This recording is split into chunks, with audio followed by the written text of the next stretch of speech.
ज्याची त्याला पदवी एराला न साजे, ज्याची त्याला पदवी एराला न साजे, संताला उमजे आत्मसुख. आत्मसुख घ्या रे उघडा ज्ञान दृष्टी, याविन चावटी करू नका. करू नका काही संत संग धरा, करू नका काही संत संग धरा. पूर्वीचा तो दोरा उगवेल, उगवेल प्रारब्ध संत संगे करोणी, उगवेल प्रारब्ध संत संगे करोणी. प्रत्यक्ष पुराणी वर्णिले, वर्णिले का गुणनाम घोषे, जातील रे दोष तुका म्हणे. आत्मसुख घ्या रे उघडा ज्ञान दृष्टी, याविन चावटी करू नका. विठ्ठला विठ्ठला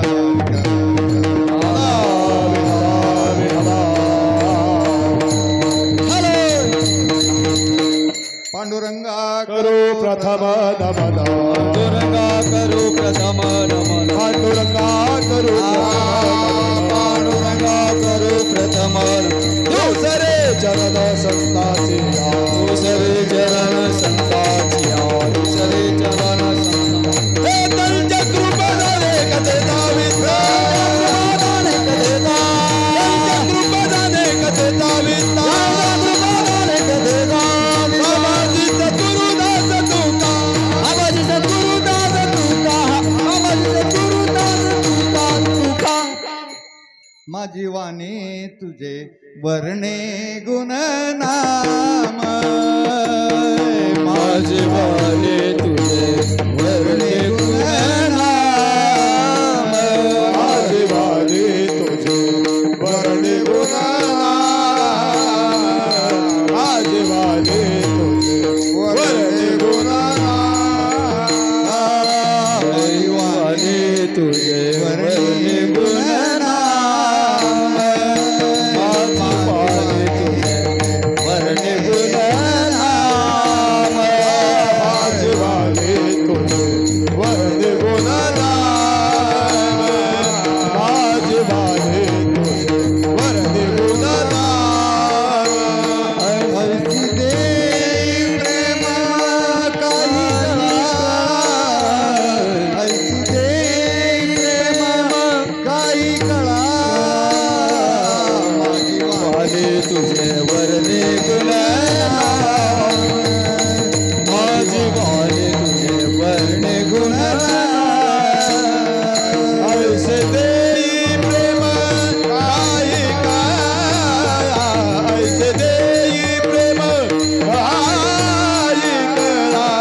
माझी वाणी तुझे वर्णे गुणनाम, माझी वाणी तुझे वर्णे गुणनाम. ओ माझी वाणी तुझे वर्णे गुणनाम, ऐसे देई प्रेम काही कळा, ऐसे देई प्रेम काही कळा. माझी वाणी तुझे वर्णे गुणनाम, ऐसे देई प्रेम काही कळा, ऐसे देई प्रेम काही कळा.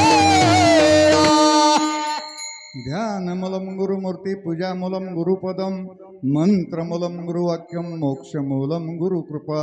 ब्रह्मानन्दं परमसुखदं केवलं ज्ञानमूर्ति, द्वन्द्वातीतं गगनसदृशं तत्त्वमस्यादिलक्षणम्. एकं नित्यमिमलमचलं सर्वधी साक्षिभूतं, भावातीतं त्रिगुणरहितं सद्गुरुतं नमामि. सद्गुरुतं नमामि. गुरु ब्रह्मा गुरु विष्णु गुरुदेवो महेश्वरा, गुरु साक्षात परब्रह्म तस्मै न श्री गुरुवे नमः. विठ्ठल विठ्ठल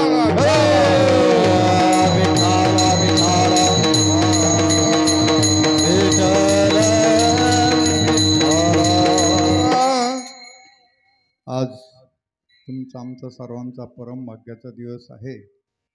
या ज्ञानयज्ञामधील चौथी सेवा आज तुमच्या आमच्यापर्यंत आलेली आहे. कीर्तनरूपी सेवा ही एकटी कोणाची नसते.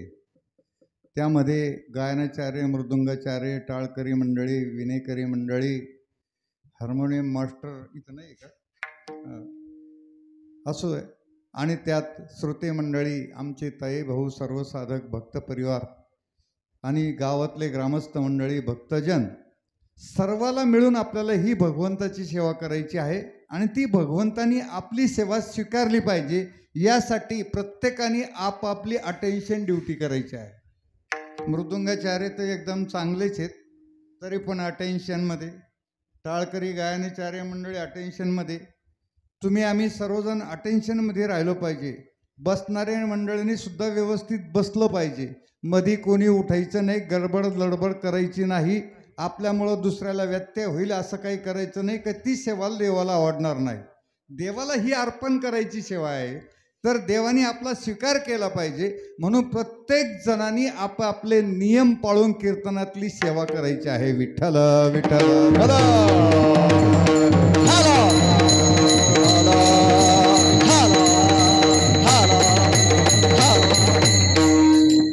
ज्याची त्याला पदवी एराल न साजे, संताला उमजे आत्मसुख. आत्मसुख घ्या रे उघडा ज्ञान दृष्टी, याविन चावटी करू नका. आज सेवेसाठी निवडलेला जो अभंग आहे, जगत वंदनीय, जगत आदरणीय, जगत श्रीमंत, वैराग्याचे महामेरू, महाराष्ट्राचं भूषण असलेले संत तुकाराम महाराज यांचा 5 चरणाचा प्रबोधनपर हा आजचा अभंग आहे. वास्तविक पाहता आमची टाळकरी मंडळी अभंग काढला का लगेच मोबाईल उचकून ते अभंग काढतात, परंतु आजचा अभंग तुम्हाला मोबाईलमध्ये गाथ्यामध्ये सापडणार नाही. मग अभंग कुठला आहे त्याची प्रस्तुत जी करायचं आहे त्यामधून आपल्याला कळणार आहे की ज्यावेळेस खऱ्या अर्थाने तुकाराम महाराजांनी निळोबारायाला सांगितलं की तुम्हाला आता अनुग्रह द्यायचा आहे, असं म्हणल्यानंतर त्यांना आनंद झाला आणि साऱ्या गावामध्ये फिरायला लागले आणि सांगायला लागले, मला माझे सद्गुरू अनुग्रह देणार आहे, मला माझे सद्गुरू अनुग्रह देणार आहे. त्यांना आनंद झाला. आनंदाच्या भरामध्ये गावामध्ये ते सगळ्याला सांगायला लागले.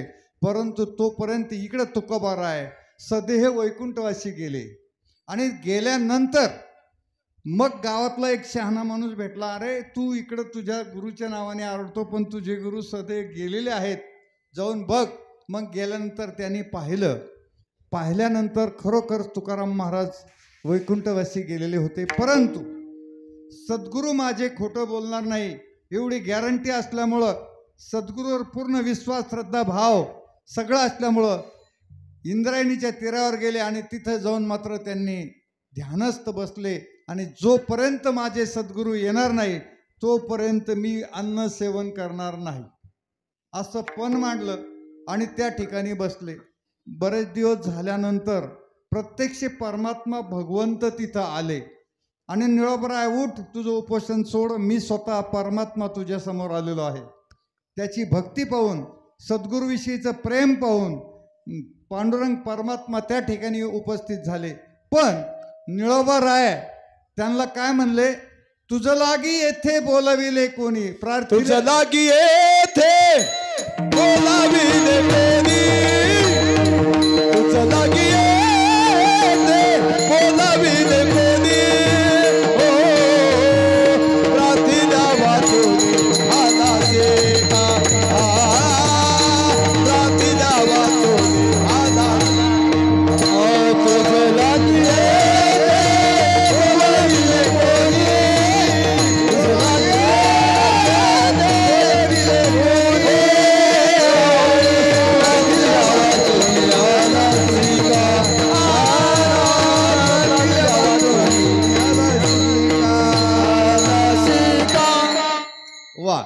तुझं लागी येथे बोलाविले कोणी, प्रार्थना वाचून आला शिका. याला म्हणतात भक्त सद्गुरूचा. सद्गुरूबद्दल निष्ठानिष्ठी नसली पाहिजे, सद्गुरूबद्दल आस्था असली पाहिजे, भाव असला पाहिजे, श्रद्धा असली पाहिजे आणि सद्गुरूविषयी तेवढं प्रेम असलं पाहिजे की देव आला तरी माघारी लावायची हिंमत त्याच्यात असली पाहिजे, तर ती सद्गुरू निष्ठा आहे. ते निळोबरायने केलं आणि वापस पाठवलंय. कोणला? प्रत्यक्ष परमात्म्याला वापस पाठवलं. मग परमात्मा गेला आणि तुकाराम महाराजाला सांगितलं, अरे तुझा शिष्य तुझी वाट पाहतोय, तू त्याला अनुग्रह द्यायचं कबूल केलेलं आहे, त्यामुळे तुझी. मग तुकाराम महाराजांच्या लक्षात आलं, अरे हो मी सांगितलं होतं. मग तुकाराम महाराजांनी 12 अभंग, एक टाळ, एक घोंगडी आणि त्या सेवकासाठी शिष्यासाठी पाठवून दिली. त्या 12 अभंगापैकी आजचा एक अभंग आपण सेवेसाठी घेतलेला आहे. विठ्ठल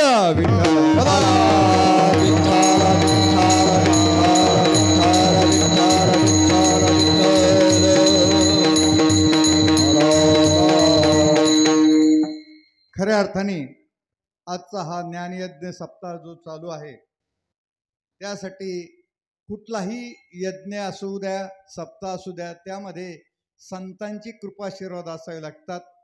त्यामुळे या परिसरामध्ये भगवान बाबा आणि वामन भाऊ यांच्या कृपाशीर्वादाने हा सप्ताह चालू आहे.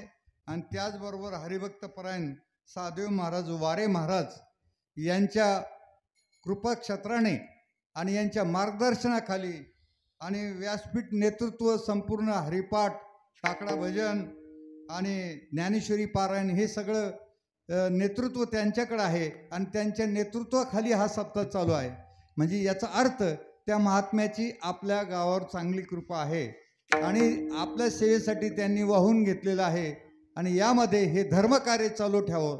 धर्मकार्य चालू ठेवण्याच्या पाठीमागचे जे उद्देश आहे, सप्ताहाच्या पाठीमागचे जे उद्देश आहे, आपल्या गावातील सगळे साधक भक्त मंडळी तयार व्हावी, भगवंताची भक्ती करणारे तयार व्हावे, एकमेकामध्ये प्रेमभाव तयार व्हावा आणि आपल्यामुळं आपली संतती देखील परमार्थिक निघावी आणि त्या कुटुंबाला सुख समाधान लाभावं, या दृष्टीने खऱ्या अर्थाने हा सप्ताहाचा उद्योग आहे. आणि सप्ताह त्याचं कारण आहे. धार्मिक माणसं तयार होऊन एकमेकाबद्दल प्रेम तयार करण्यासाठी हे सप्ताहाचं आयोजन नियोजन असतं. विठ्ठल विठ्ठल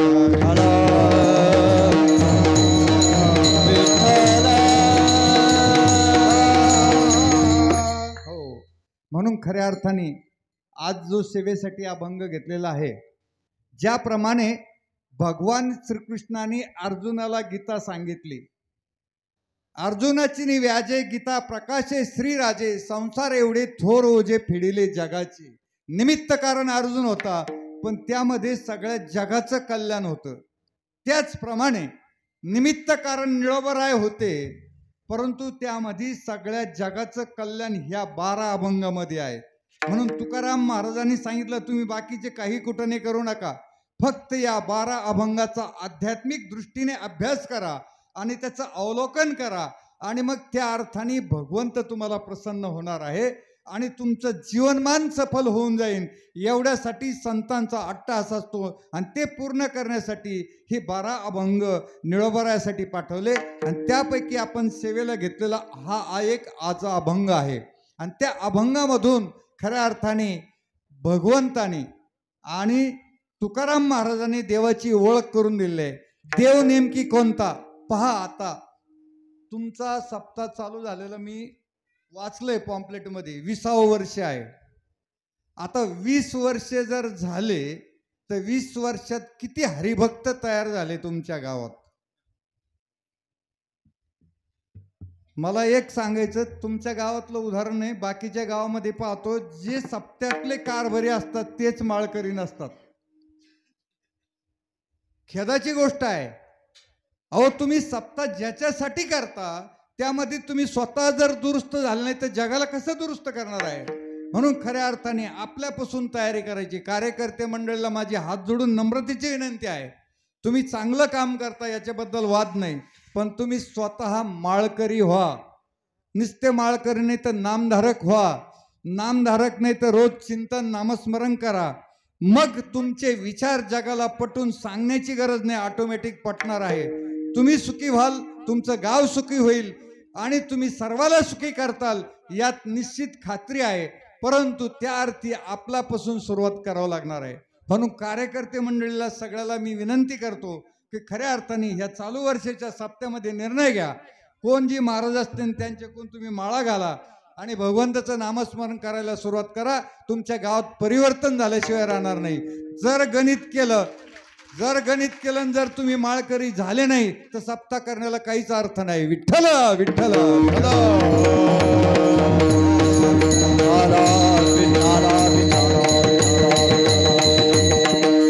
मग माळकरी होऊन करायचं काय? हा प्रश्न तुमच्या पुढे येतोय. आम्ही बरेच माळकरी पाहिले, पण मग त्यांचंच असं तर आपलं कसं? असं काही नाही, लक्षात ठेवा. मनावर घेतलं तर सगळं होतं. हा, संतांची साथ असली पाहिजे, संतांचा सहवास असला पाहिजे, संत संगती असली पाहिजे, संत विचाराशी समरस झालं पाहिजे. ऑटोमॅटिक भगवंत तुम्हाला प्रसन्न होणार आहे आणि भगवंत तुम्हाला प्राप्त होणार आहे. भगवंत तुम्हाला जवळ येऊन थांबणार आहे. विठ्ठल विठ्ठल विठ्ठल विठ्ठल. आता खरं जर बोलायचं ठरलं तर सख्याईला राग येतो, हे आम्हाला चांगलं माहिती. परंतु जर एखादा आजार बरा करायचा असेल तर त्याचं ऑपरेशन करावं लागतं. ऑपरेशन करायचं म्हणल्यावर त्याची चीरफाड करावी लागते, आणि चीरफाड करायची म्हणल्यानंतर मुळासकट आजार घालावा लागतो. ह्या सगळ्या गोष्टी करत असताना बोलताना काही लोकांना त्रास होणार आहे, आणि त्रास झाला पाहिजे. त्रास होऊन जर बदल झाला तर मग ते आम्हाला खऱ्या अर्थाने समाधान असतं. विठ्ठल विठ्ठल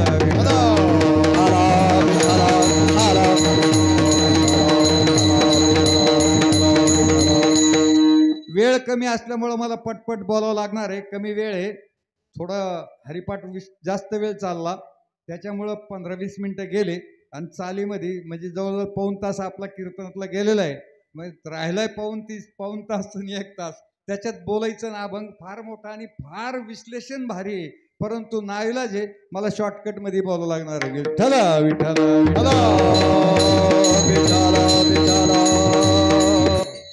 आता 20 वर्ष झाले, ठीक आहे, काही लोकांना कळलं असेल, काही लोकांना कळलं नसेल, पण कितीतरी टक्केवारी जर काढली, किती लोकांना देव समजला? देव नीट, मूळ देव नीट समजून घ्या. जर 20 वर्षात देव समजला नाही तर आपल्या गावातले सप्ते झालेले बोगस झाले असं म्हणावं लागेल. समजून घेतला नाही का समजला नाही का समजून सांगणारा नाही समजून सांगला नाही का आपल्याला कळलंच नाही. देव कोणता आहे? देव देव म्हणून व्यर्थ का फिरसी, निज देव नेनसी मुळी कोण.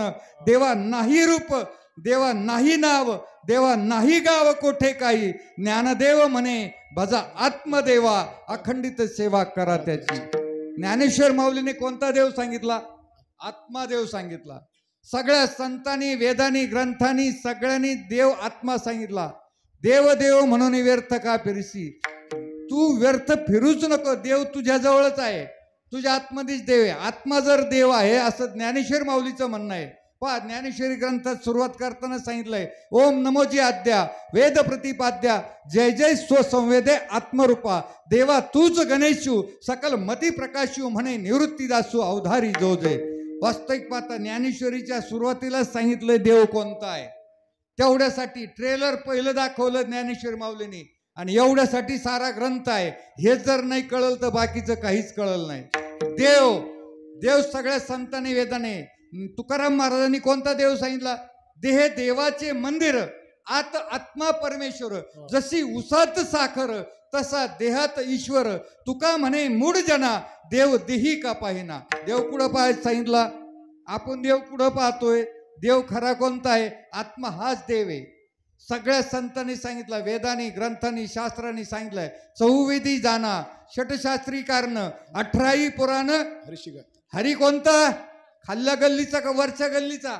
हरी कोणता? एक हरी आत्मा, जीव शिवसम, वाया तू दुर्गमी न घाली मन. आत्मा हाच हरी आहे, आत्मा हेच ब्रह्म आहे, आत्मा हाच विठ्ठल आहे. काया ही पंढरी, आत्मा हा विठ्ठल, नांदतो केवळ पांडुरंग.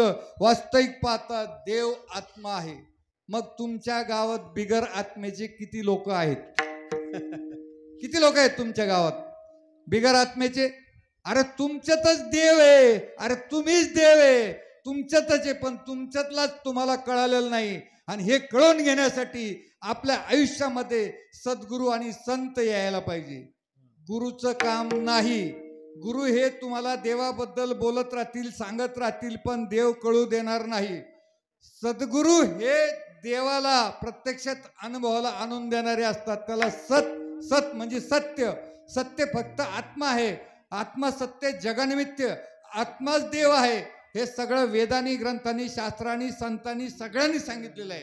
कबीर महाराज देखील म्हणले, मोको कहा धुंडो बंदे, मैं तो तेरे पास में, खोज हुई तो तुरंत मिलियो पल भर की तलाश में. माऊली तेच म्हणला, देवाची आहे द्वारी उभा क्षण भरी तेने मुक्तीचारी साधिल्या. किती वेळात अय भाऊ, रोज हरिपाठ म्हणणाऱ्यांनो, हरिपाठ म्हणताना तुम्ही रोज किती वेळात 4 मुक्त्या सांगितल्या? देवाची या द्वारी उभा क्षणभरी का आयुष्यभर? देवाची या द्वारी उभा. आता मात्र उभा राहण्याची पद्धत वेगळी. उभा याचा अर्थ समजला का तुम्हाला? उभा याचा अर्थ विदेश स्थितीत होऊन एकाग्रता झालेली असते, त्याला उभा म्हणतात. देवाची या द्वारी, देवाचं दार माहिती का तुम्हाला? बरी पिढा झाली का आता? देव जर आत्मा आहे, त्याचं दार कुठे आहे? इस बंगले को 10 दरवाजे, आवत जावत कोई नहीं देखा, ओ तो बड़ा अचंबा बे, बंगला खूप बनाया बे, अंदर नारायण सोये. आतमध्ये आहे, पण कुठून प्रवेश झाला त्याचा? अवघडच झालं बुवा. इस बंगले को 9च म्हणतात, काही अजून चांगले चांगले 9 म्हणतात. 10वा माहीतच नाही, आणि 10वा मेन आहे. 10वा दरवाजा आपल्या आईने बंद केला, लक्षात ठेवा. आणि तो दरवाजा सद्गुरूकडून उघडून घेतल्याशिवाय तुम्हाला त्याच्यापर्यंत जाता येणार नाही. विठ्ठल विठ्ठल विठ्ठल.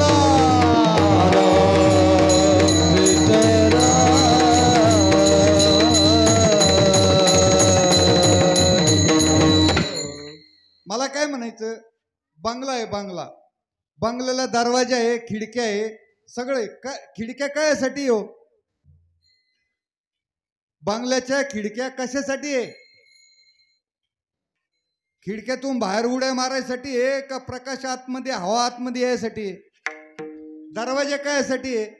माणसं आत बाहेर जाण्यासाठी आहे का हवा बाहेर आत जाण्यासाठी आहे? हवेसाठी, प्रकाशासाठी काय आहे? खिडक्या आहेत. आणि दरवाजा आत बाहेर जायचं. मग ह्या बंगल्याला 10वा दरवाजा आहे, या 10व्या दरवाज्यातून आपला आत प्रवेश झालेला आहे. मग जिथून प्रवेश झाला तिथून बाहेर निघाव का खिडक्यातून उड्या माराव? अय, जीव जायच्या टायमाला कोणाचं तोंडातून जातोय, कोणाचं कानातून, कोणाचा कुडून तर कोणाचा कुडून जातोय जीव. ही उडी मारण्याचे प्रकार आहेत का?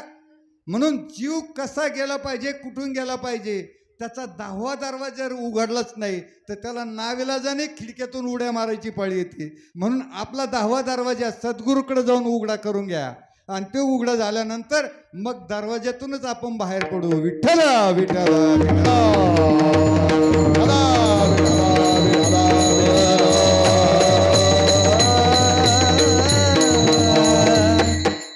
म्हणून खऱ्या अर्थाने शॉर्टकटमध्ये घेतोय, फार मोठा विषय आहे तसा. म्हणून खऱ्या अर्थाने देव नीट समजून घ्या. आत्मा सोडून देव जर कोणी सांगत असेल दुसरं, त्याला माझ्याकडे घेऊन या, नाही तर मला त्याच्याकडे घेऊन चाला. आत्मा सोडून दुसरा देव नाही. वेदानी, शास्त्रानी, ग्रंथानी, 4 वेद, 6 शास्त्र, 18 पुराण सगळ्यांनी मिळून हरीलाच गायलं. आणि हरी तर एक हरी आत्मा, जीव शिव सम, वाया तू दुर्गामी न घाली मन. ज्ञानेश्वर माऊलीने सांगितलेलं आहे, हे गम्या माप्यांनी नाही सांगितलं कोणी. जे ज्ञानाचे सागर होते ते ज्ञानेश्वर माऊलीने सांगितलं का आत्मा हा देव आहे. मग तुमच्यात आत्मा नाही का? तुमच्यात देव नाही का? तुमच्यात देव आहे, पण असून कळालेला नाही. हाच तर घोटाळा झालाय सगळ्याचा. देव आपल्यातच आहे, पण आपल्यातला देव आपल्याला कळत नाही, त्याच्यामुळं घोटाळा झाला. आणि ते कळून घेण्यासाठी जीवनामध्ये सद्गुरू आले पाहिजे. बघा, गुरु, सद्गुरू आणि स्त्रीगुरु. गुरु हे देवाबद्दल बोलत असतात, चांगलं सांगत असतात, वाईट नसतात गुरु कोणते. सद्गुरू हे देवाचा प्रत्यक्षात अनुभव आणून देणारे असतात. सद्गुरू सद्गुरु वाचोनी सापडे ना सोय, सद्गुरु वाचोनी सापडे ना सोय, सद्गुरु वाचोनी सापडे ना सोय,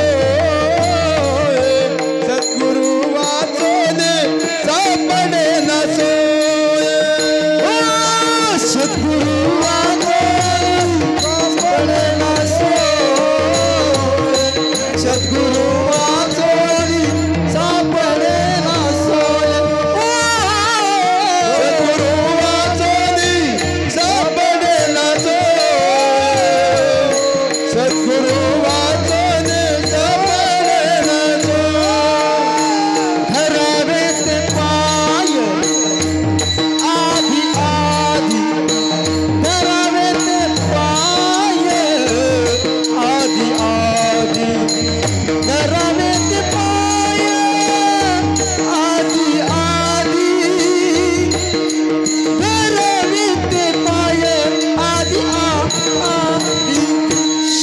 सद्गुरु वाचोनी सापडेना सोय सद्गुरु वाचोनी सापडेना सोय सद्गुरु वाचोनी सापडेना सोय सद्गुरु वाचोनी सापडेना सोय सद्गुरु वाचने सापडेना सोय सद्गुरु वाचने सापडेना सोय सद्गुरु वाचने सापडेना सोय गुरु वाचने सापडेना सोय हो, छान प्रमाण घेतलं. सद्गुरु वाचोनी सापडे न सोय धरावे ते पाय कधी मध्ये नाही, आधी आधी धरावे ते पाय आधी आधी. वास्तविक असंच एक ज्ञानेश्वर माऊलीचा अभंग आहे. सद्गुरु वाचोनी संसार तारक नशेच निष्ठांक आन कोणी इंद्र चंद्र देव ब्रह्मादी करोनी संशयाची श्रेणी छेदिते ना. ते कोणाचंही काम नाही. सद्गुरु वाचून हे कोणी करू शकत नाही. नाही देवाचं काम नाही, कोणाचं काम नाही. संत आणि सद्गुरु यांचंच काम हे देव प्रत्यक्षात अनुभव आणून द्यायचा. प्रत्यक्षात अनुभवाला देव पाहण्याचा विषय नाही बरं का, लक्षात ठेवा. दांडगा घोटाळा करून बसतात लोक. काही खुसून विचारतात तुम्ही देव पाहिला का. हा, खुसून विचारणारे लोक असतात. देव डोळ्यांनी पाहण्याचा विषय नाही, देव अनुभवण्याचा विषय आहे. अनुभव घ्यायचा आहे ना. अनुभव आले अंगात ते या जगात येत असे. संतांनी अनुभव घेतले आणि ते या जगाला देण्यासाठी हे ग्रंथशास्त्र त्यांनी लिखाण करून ठेवलेलं आहे. आणि त्याप्रमाणे आपला परमार्थ असला पाहिजे. येण्याचे पंथे चालू जाता न पडे गुंता कोठे काही.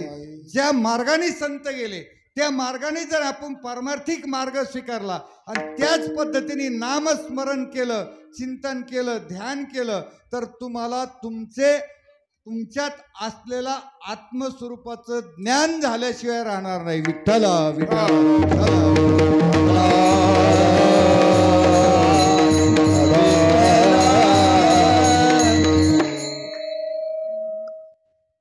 वास्तविक पाहता ज्ञानेश्वरी ग्रंथामध्ये देवानी चॅलेंज केलेलं आहे.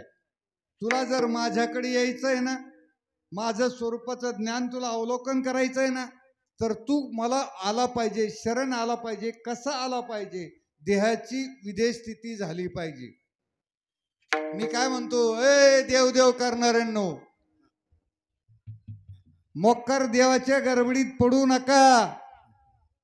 अंधश्रद्धेखाली भक्ती करू नका. सद्गुरु जीवनात घ्या. भक्तीचं वर्मसूत्र समजून घ्या आणि मग आपलं जीवन त्या ठिकाणी लावा. फार कष्ट घ्यावं लागत नाही, काही करावं लागत नाही, त्रास घ्यावा लागत नाही.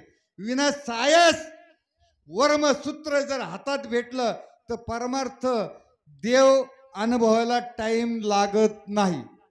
ऐसे वर्म मज देई नारायणा अंतरीच्या खुना प्रकटोनी.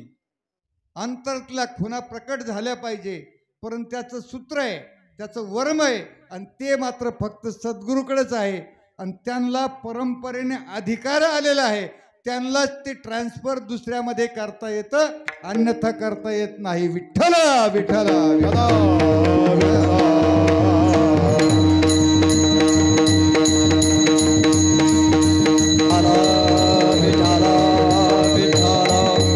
म्हणून आपल्या जीवनामध्ये असे सद्गुरू आले पाहिजे की जे ज्ञानेश्वरीमध्ये सांगितलेलं आहे.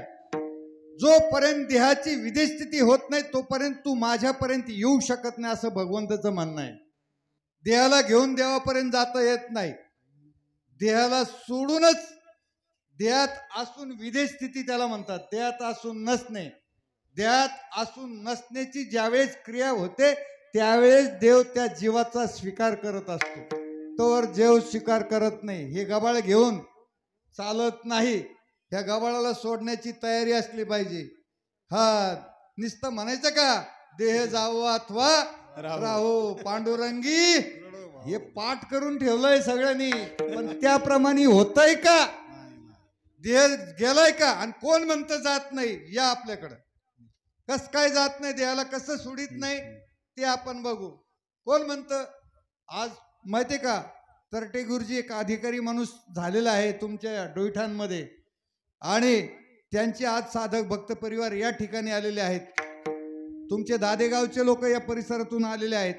मी इथं आलो म्हणजे सद्गुरूसाठी ते इथं आलेले आहेत, लक्षात ठेवा. आज तुमच्या गावाच्या मानाने तुमची संख्या फार मोठी दिसते. त्याचं कारण आहे, साधक परिवारातले सद्गुरू जिथे असतात तिथं त्यांचे साधक परिवार हजर असतात. हे त्याच्यातलं वर्म आहे. आणि ते का बरं असतात? त्यांना आलेली त्याची प्रचिती आहे, अनुभव आहे. हे नुसतं मनामनी बोलाबोली सांगायचं नाही. हे अनुभवाचा विषय आहे. प्रॅक्टिकल विथ सायन्स, प्रत्यक्ष आलेला अनुभव आहे. कोण म्हणतं देवाचा अनुभव येत नाही? देवाचा अनुभव येतो, पण ते सूत्र वर्म हातात आलं पाहिजे. आणि ते वर्मसूत्र देणारे सद्गुरू आपल्याला भेटले पाहिजे. आणि ते जर भेटले तर फार सोपा परमार्थ आहे. सर्वाहुनी सोपे पण शहाणा तो धनी घेतो येते. वास्तविक पाहता तुम्हाला चान्सच देणार नाही आज, कारण मला माहिती वेळ जाणार आहे आपला. म्हणून खऱ्या अर्थाने सद्गुरूकडे ते सूत्र आहे. म्हणून अशा सद्गुरूचा आपण नतमस्तक व्हावं, शरण जावं. आणि मग ती शरणागती पत्करल्यानंतर मग आपल्याला परमार्थ सोपा करून दिल्याशिवाय राहत नाही. कोण म्हणतं अवघड परमार्थ आहे? सर्वाहुनी सोपे पण शहाणा तो धनी घेतो येते. शहाणा कोणला म्हणलंय? ह्या मनुष्य जीवनात येऊन ज्यांनी सद्गुरू केले त्यांना शहाणा म्हणलाय. विठ्ठल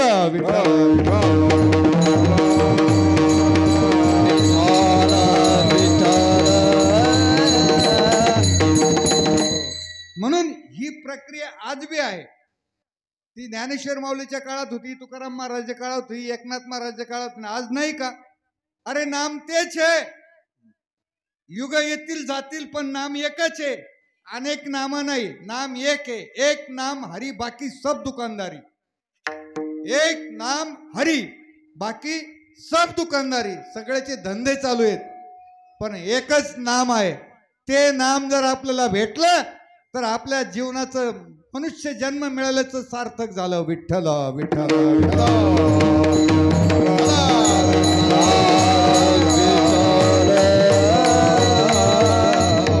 मग त्या नामाने होतं काय? आपल्यामध्ये असलेल्या 3 गोष्टी, मन, बुद्धी आणि चित्त, हे चंचल असल्यामुळे एकाग्र कधी होत नाही. आणि एकाला एकाग्र करण्यासाठी ते नाम काम करतं. आणि त्या नामाच्या नादी लागल्यामुळं मन, बुद्धी, चित्त एकाग्र येतं. आणि एकाग्र आल्यानंतर ते नाम जर दृढ होत गेलं तर ते हळूहळू मन, बुद्धी आणि याला संपून टाकतं. खाली विदेश स्थिती राहते आणि फक्त आत्मा शिल्लक राहतो. आणि तोच आत्मा परमात्म्याकडे घेऊन जाण्याला आपल्या कारणीभूत असतो. विठ्ठल साधं उदाहरण सांगतो मी तुम्हाला. बिंब आहे, बिंब. आकाशामध्ये काय आहे? बिंब आहे. आणि बिंबाचं प्रतिबिंब ते गाडगे मडके जर असे तुम्ही ठेवले का त्याच्यामध्ये दिसतंय. ते आकाश दिसन, चंद्र दिसन, सूर्य दिसन, सगळं काय दिसन त्याच्यामध्ये. ते काय असतं? प्रतिबिंब. आणि ते प्रतिबिंब कोणाचं असतं? बिंबाचं असतं. मग तुम्हाला बिंबात जायचं असेल तर काय करावं लागेल? तुमच्याच प्रश्नातून तुम्हालाच तुमचं उत्तर देतो मी. बिंबात एकरूप होईल. तुम्हाला परमात्म्या संग एकरूप व्हायचं आहे ना. परमात्मा हा बिंब स्वरूप आहे आणि तुमच्यामध्ये आत्मा हा प्रतिबिंब स्वरूपात आहे. मग आत्मस्वरूपातून प्रतिबिंब स्वरूपात, बिंब स्वरूपात जायचं असेल तर तुमचं हे गाडगं काय करावं लागन? फोडावं लागन. बरोबर? कोण म्हणलं इकडे? हा, गाडगं काय करावं लागन? फोडावं लागन. म्हणजे त्याच्यातलं पडलेलं प्रतिबिंब ते बिंबाच्या स्वरूपात जाईल. लक्षात ठेवा. आता गाडगं फोडायचं म्हणजे नेमकी काय करायचं? गाडगं फोडायचं म्हणजे देहाला मारून टाकायचं का? फाशी घ्यायची का? नेमकी काय करायचं? देहात असून नसण्याची प्रक्रिया अनुभवायची. देहात आहे परंतु त्या देहात असून नसणे अशी स्थिती, त्याला एकाग्रता म्हणतात. एकाग्रता झाल्यानंतर जसं माणूस एखादा एकाग्र झाल्यानंतर त्याच्या शेजारी कोणी आलं तरी त्याला समजत नाही, ती एकाग्रता आहे. तसं भगवंताचं म्हणणं आहे, माझ्याकडे तुला यायचं असेल तर तुझी एकाग्रता अशी असली पाहिजे की तुला देहाचं, घराचं, दाराचं, नातं गोतं सगळं भान कुठलं काही राहिलं नाही पाहिजे. असं तू झाला पाहिजे तर मी तुझा स्वीकार करील, असं ज्ञानेश्वरीच्या 17व्या अध्यायामध्ये स्पष्ट लिहून ठेवलेलं आहे. मला मोघम बोलायचं जमत नाही, पुरावे सगट बोलत असतो मी, लक्षात ठेवा. कारण मला माहिती, मी बोलत असताना जर एखादा उठला तर त्याला सुद्धा दुरुस्त करायची आपल्यात ती तयारी आहे. विठ्ठल विठ्ठल विठ्ठल.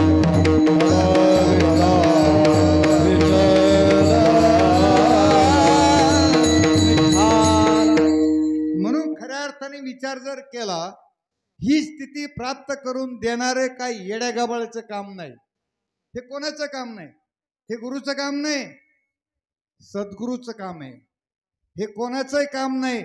म्हणून पहिल्या चरणात म्हणलंय, ज्याचे त्याला पदवी हे राधा न साजे, ज्याचे त्याला पदवी हे राधा न साजे, ज्याची त्याला पदवी हे राधा न साजे, ज्याचे त्याची पदवी हे राधा सहा साजे, ज्याचे त्याला पदवी हे राधा न साजे, पदवी हे राधा न साजे, ज्याची त्याला पदवी हे राधा न साजे, ज्याची त्याला पदवी हे राधा न साजे. संताना माझे आत्मसुख, संताना माझे आत्मसुख, संताना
पहिलं आपलं एकदा ठरलं का आत्मा हा देव आहे, हे पहिलं फिक्स घ्या. हा, आणि जर अजून कोणाची शंका असेल त्याने उठून माझ्याकडे या, मी तुम्हाला सगळे पुरावे दाखवतो, सगळे शास्त्रग्रंथ दाखवतो, सगळं काही करतो. संतांनी, वेदांनी, ग्रंथांनी, शास्त्रांनी सगळ्यांनी सांगितलंय आत्मा हा देव आहे, फक्त आपला त्याच्यावर निश्चय होत नाही. असं काय अनुभव. हा, आपलं संशय वृत्ती आहे ना, संशय जोपर्यंत जात नाही तोपर्यंत काही खरं नाही जीवनामध्ये. माणसं संशयाहुनी थोर पाप नाही घोर, ही विनाशाची वाघोर प्राणी अशी. माणसाचं वाटोळं झालं असं त्याला कारणीभूत संशय. ज्या घरात संशय त्या घरात आनंदी आनंद. हा, संशयाचं वातावरण ज्या घरामध्ये आनंद असतो का? नाही, सुखच दुःखच असतं. म्हणून खऱ्या अर्थाने संशय रहित असलं पाहिजे, आणि संत हे संशय रहित असतात म्हणून ते सुख भोगतात आणि आपण दुःख भोगतो. त्यांना बी देह आहे आणि आपल्याला बी देह आहे. संताचं काय वेगळं काय आहे, परंतु त्यांचा देह कसा झालेला आहे तो भगवंतमय झालेला आहे, लक्षात ठेवा. आणि आपला देह आत आपण पार त्याला भंगार करून टाकलाय. संभ्रम, संशय, संकल्प, विकल्प, भ्रम, भ्रांती, काय सगळं राडा गच्च भरून ठेवलेला आहे. आणि याच्यामुळं खऱ्या अर्थाने खऱ्या देवापासून आपण कैसे हे आंधळे जन विसरून गेले खऱ्या देवा. अरे खऱ्याच रे, खऱ्याला विसरले तुम्ही. म्हणून तुम्हाला सांगतो, देव तुम्हाला फक्त एकच सांगतो, आत्मा सोडून दुसरा देव नाही. आत्मा परमात्मा हा एकच देव आहे. आत्मज्ञान, ब्रह्मज्ञान ही सगळी भाषा एकच आहे. आत्मज्ञान म्हणजेच ब्रह्मज्ञान, ब्रह्मज्ञान म्हणजेच आत्मज्ञान. याच्यात वेगळं काही नाही, फक्त बोलायची भाषा वेगळी असते. परंतु हेच आत्मज्ञान जर झालं तर जीवनाचा आपल्या मनुष्य देह मिळाल्याचं सार्थक झालं. विठ्ठल विठ्ठल.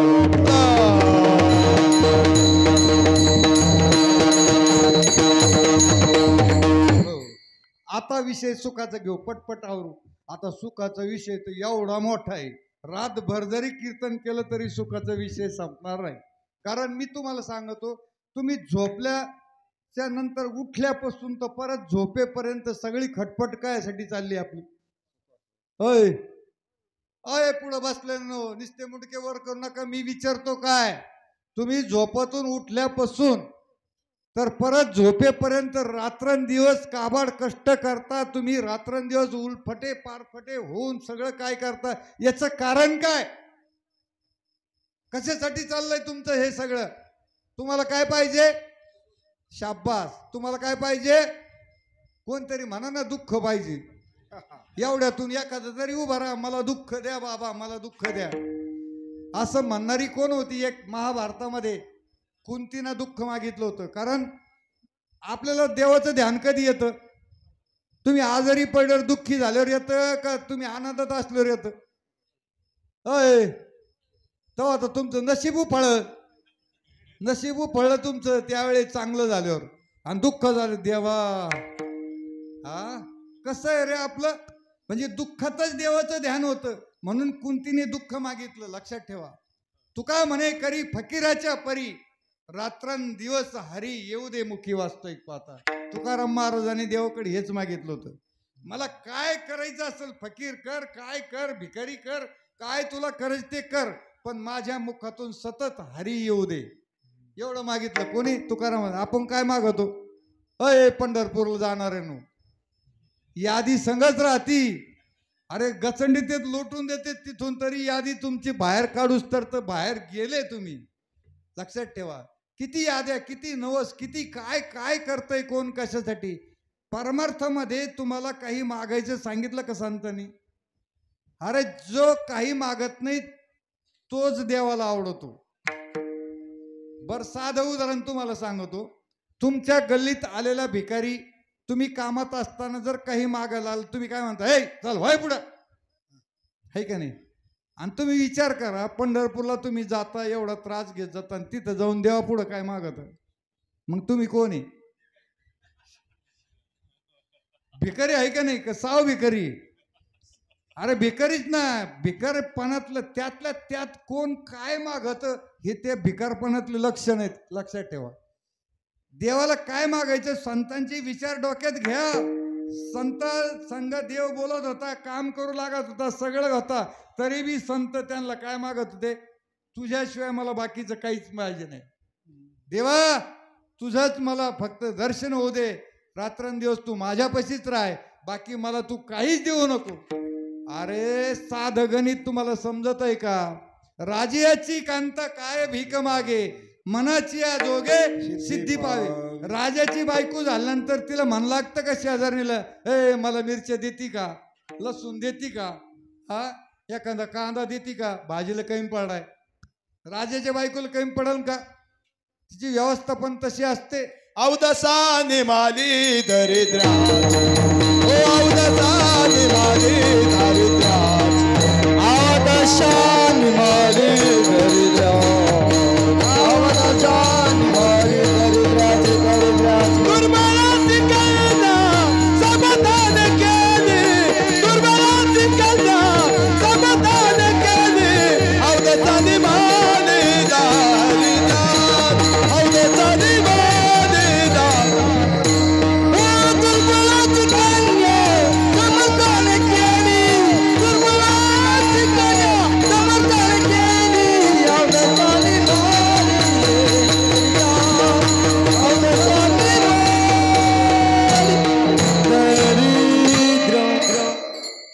काय म्हणले तुम्ही? दुबळ्याची? हा वा वा वा.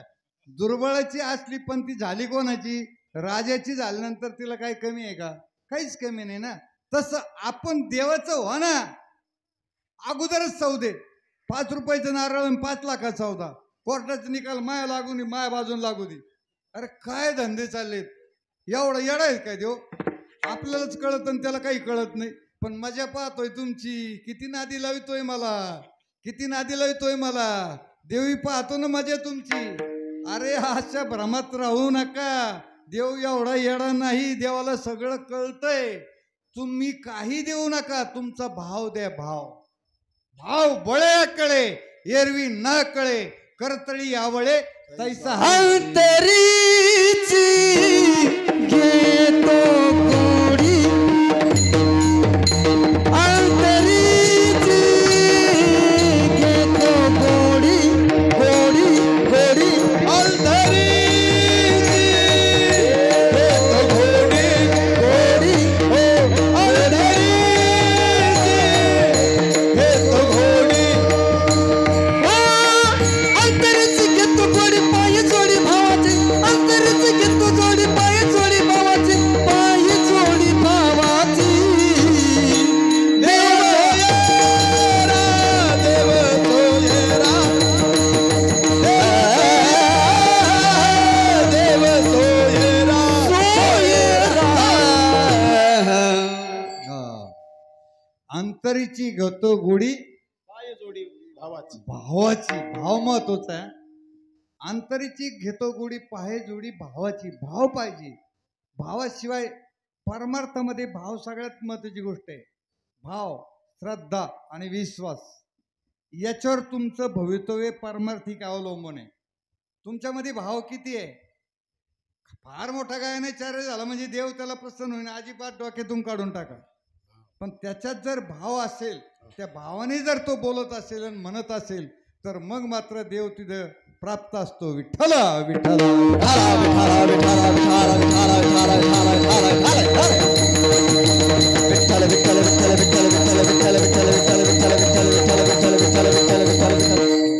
म्हणून खऱ्या अर्थाने जीवनामध्ये आत्मसुख घ्यायला पाहिजे. आत्म्याचं सुख जोपर्यंत आपल्याला मिळत नाही तोपर्यंत सुखच नाही. बाकीचे सुख सगळे बोगस आहे, टेम्पररी आहे. साधं उदाहरण घ्या. तुम्ही मुलगा झाल्यानंतर तुम्ही काय करता? अय आहे का नाही? मुलगा झाला पेढे वाटता, पेढे वाटता, चांगली गोष्ट आहे पेढे वाटता. तो मुलगा जर पुढे शिकला नाही तर दुःख होतं का सुख होतं? दुःख होतं. बर त्या मुलाचं लग्न झालं, तो बायकोला सांभाळलं, घरदाराला सांभाळलं, कोणालाच सांभाळायला याचंच लडबड सगळं सांभाळायचं. दुःख आहे का सुख आहे?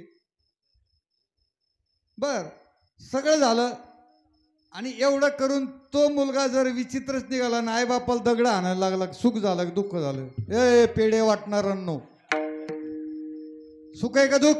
अरे जी गोष्ट तुम्ही सुखासाठी प्राप्त करता तिच्यापासून तुम्हाला दुःख तयार होतं हे कळत नाही आपल्याला. लक्षात ठेवा. सुखासाठी बंगला बांधला है का नाही? किती मजली? नीट घर नव्हतं. देवाला म्हणला मला एखादं घर तर दे. देव म्हणला घर काय घेतो, बंगला घे. बंगला बांधला, 2 मजली बांधला, पण 3ऱ्या मजल्याचे गज वर काढून ठेवले है का नाही? आणि गेला दात घाशीत वर एक दिवस आणि वरून पडलं खाली. सुख झालं की दुःख झालं? बांगला सुखासाठी बांधला की दुःखासाठी? मोटरसायकल घेतली, पेढे वाटितो का नाही? घेतली मोटरसायकल आणि बसला गाडीवर, जाऊन धडकला, झाडाला जाऊन आदळला, खलास झाला. दुःख झालं की सुख झालं? अरे जी गोष्ट सुखासाठी तुम्हाला वाटते ना तिच्यापासूनच आपल्याला दुःख प्राप्त होतं हे आपण विसरून जातो. विठ्ठल विठ्ठल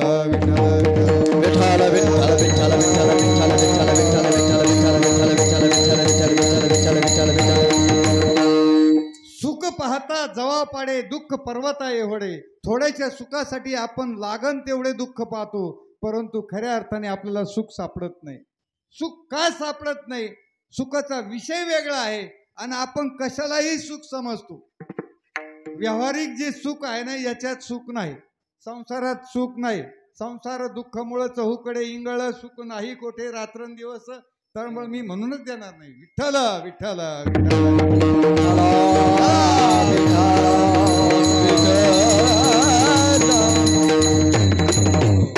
त्याचं कारण आहे आपल्याला ह्या संसारातून अपेक्षा आहे. कशाची अपेक्षा आहे?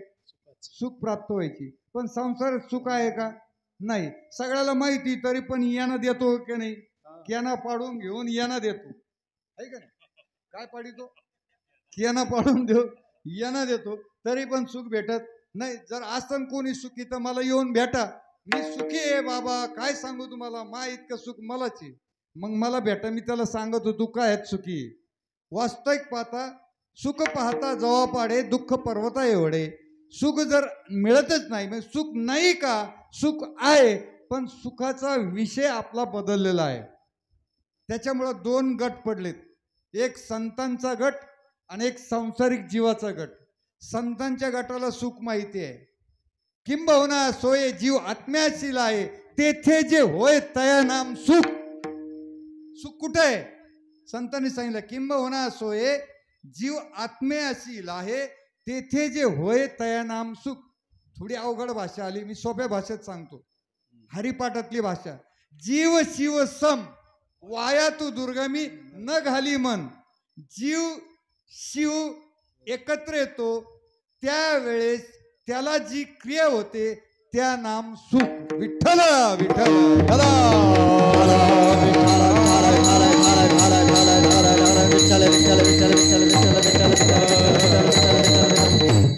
एक तुम्हाला जाता जाता सांगूनच जातो सुखाचा विषय. ज्ञानेश्वरीमध्ये भगवंतानी अर्जुनाला सांगितलं हे माझे भक्त आहेत. भागवत मध्ये सुद्धा उद्धवला सांगितलं हे माझे भक्त आहेत. हे म्हणजे कोणते? याचा अर्थ सगळे भक्त आहेत, परंतु माझा शब्द वापरलाय भगवंताने.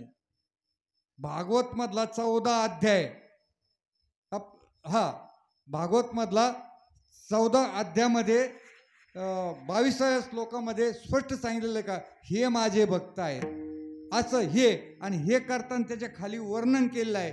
त्यांची देहाची विदेश स्थिती झालेली आहे, ते देहाला असून देहात असून नसलेले आहेत. यांची अशी स्थिती याला काय म्हणतात? अष्टसात्विक भाव.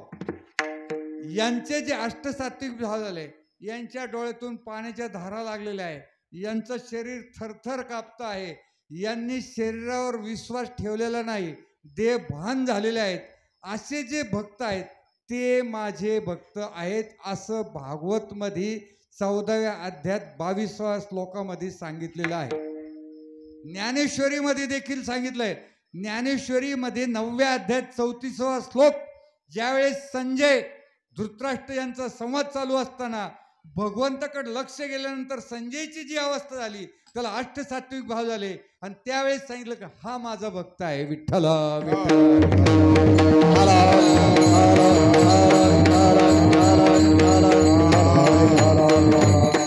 आणि ही स्थिती झाल्याशिवाय आत्मदर्शन होत नाही. म्हणूनच सांगितलं तुम्ही काही करू नका, फक्त काय करा? आत्मसुख घ्या रे उघडा दृष्टी. आत्मसुख घ्या रे उघडा दृष्टी. आत्मसुख घ्या रे उघडा दृष्टी. आत्मसुख घ्या रे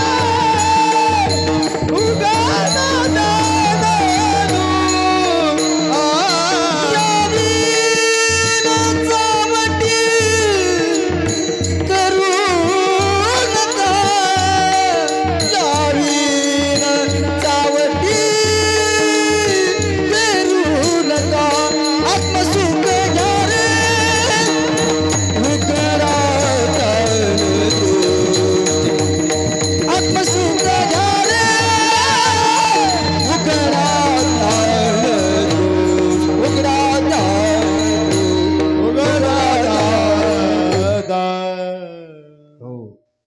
आत्मसुख घ्या रे उघडा ज्ञान दृष्टी, याविन चावटी करू नका.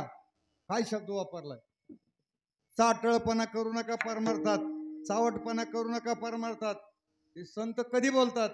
ज्या वेळेस हे चुकीचे प्रकरण करतात त्यावेळेस त्यांना राग पण येतो संताला, त्यावेळेस ते बोलतात हक्कानी.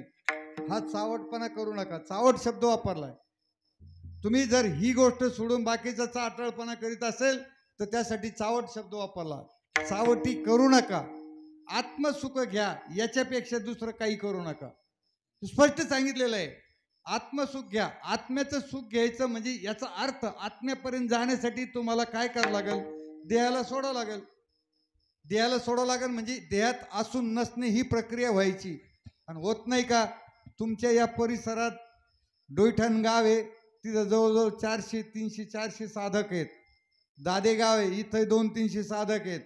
त्यांना विचारा, त्यांच्याकडे जा, विदेश स्थिती होते का नाही, झाल्यानंतर काय आनंद असतो, काय होतं, त्यांनी प्रत्यक्षात अनुभवलेलं आहे. अनुभवल्यामुळं ते आज इथं या ठिकाणी उपस्थित आहे. विठ्ठल विठ्ठल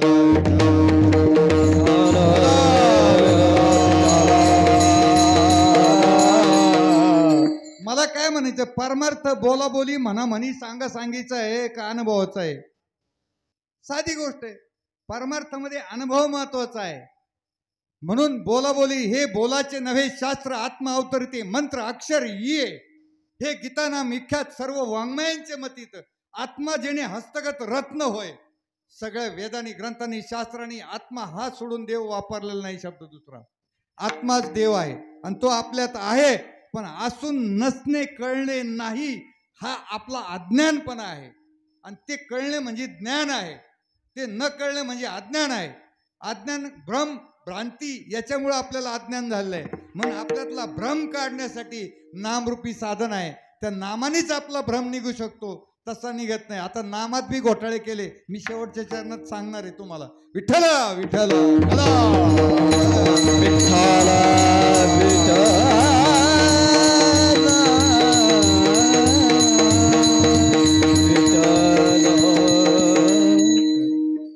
आता सुखाचे जर प्रकार पाहिले तर खूप राहिला आपलं अजून.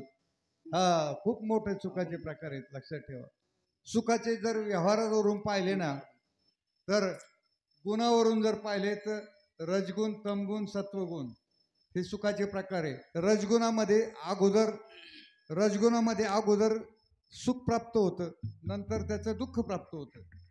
सत्वगुणामध्ये अगोदर दुःख आहे आणि नंतर सुख आहे, लक्षात ठेवा. तुम्हाला जर चंदन काढायचं असेल तर अगोदर सापाला बाजूला करावं लागत आणि मग त्या चंदनापाशी जावं लागतं. एखादी धनसंपत्ती पाहायची असेल तर इंगळ्या बिंगळ्या सगळ्या बाजूला करायच्या, मग त्या धनसंपत्तीपाशी जायचं. अगोदर दुःख आहे आणि मग सुख आहे, लक्षात ठेवा. तसं खऱ्या अर्थाने रजगुणामध्ये अगोदर सुख आहे आणि नंतर मात्र दुःख आहे. एखादा माणूस भावबंदाच्या जीवावर पुरीचं असं लग्न करतो 10 एकर इकितो आणि मग गावाच्या जीवावर भावबंदाच्या जीवावर असं लग्न करतो, मग 20 वर्षे यांना देत बसतो. विठ्ठल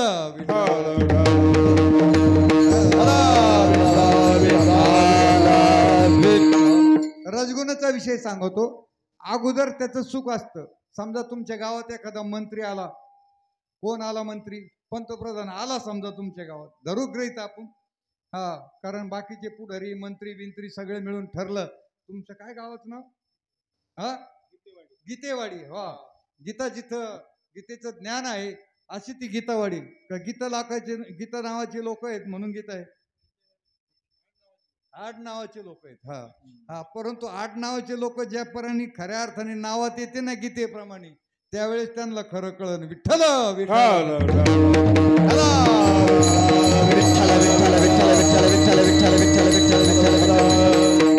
म्हणून आपला विषय चालला, खरा सुखाचा विषय आला व्यवहारावरून चालला. आपला अगोदर चाललाय गुणावरून, सत्वगुण रजगुण आणि तमगुण.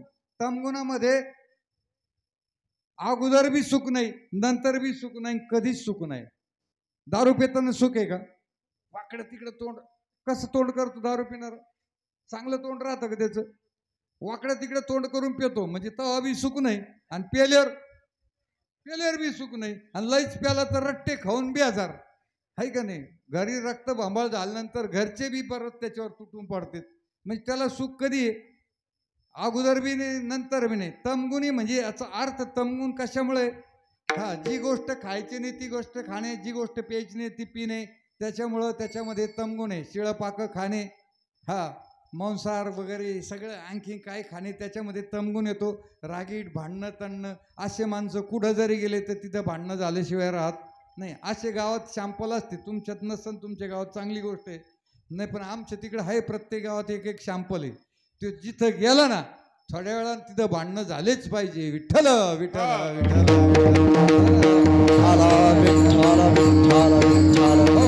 याचं कारण आहे त्याच्या आतमध्ये असलेला तमगुण त्याचं काम करतो. माणसं काही करत नाही.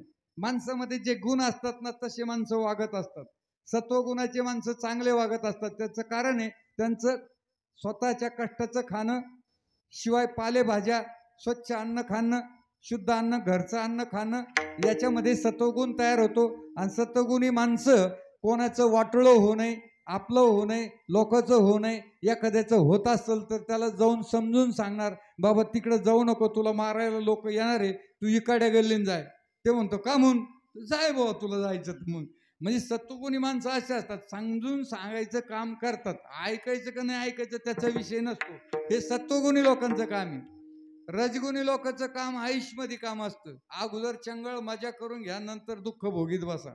आहे का नाही. एखादा मंत्री आणला, हा मग मंत्री आणला म्हणल्यावर मग काय गावातली जिमंत आशान, गावात सगळं काय स्पीकरन साऊंडन बाज, सगळ्या गावात मंडपन बिंडपन सगळं सगळं सगळे कुटणे केले, सगळे झाले, वर्गणे फिरगणे सगळं केलं, सगळं झालं. लेझिमवाले, बँडवाले, आमकेन धमकेन सगळे आले, त्यांनी भाषणं ठोकले, ते निघून गेले आणि शेवटी मंडपवाल्याचे पैसे राहिले.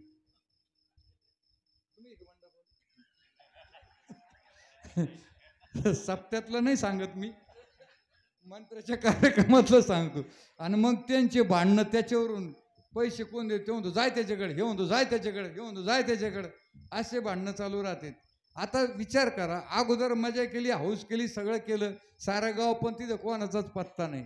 असं होतं. हे कशामुळे होतं, याला कारणीभूत रजगुण आहे. अगोदर आयुष करायची आणि मग त्याचे परिणाम भोगायचे. हा, रजगुण, सत्वगुण, तमगुण हे गुणाचे विचार आहेत, लक्षात ठेवा. पारमार्थिक बी सुखाचे विचार आहे. आधी दैविक, आधी भौतिक आणि आध्यात्मिक, हे 3 सुख आहे. आधी दैविक म्हणजे देव आपल्या गल्लीत येणे. होय, आधी दैविक, आपला देव गल्लीत येणे. आहे का नाही. गणपती बाप्पा गल्लीत, आहे का नाही. देव आपल्या गल्लीत येणे. मग देव आपल्या अंगणात येणे. अंगणात म्हणजे आपल्या गल्लीत स्वतःच्या. आणि देव आधी भौतिक, आधी आध्यात्मिक, देव आपल्या अंगात येणे. आध्यात्मिक म्हणजे देव आपल्या आतून तयार होऊन त्याच्याशी समरस होणे, त्याच्याशी म्हणजे जीव आणि शिव एकत्र येणे, त्याला म्हणतात देव आपल्या अंगात येणे. अंगात येणे म्हणजे लटलट कापून उड्या मारायचे, ते अंगात नाही म्हणत मी.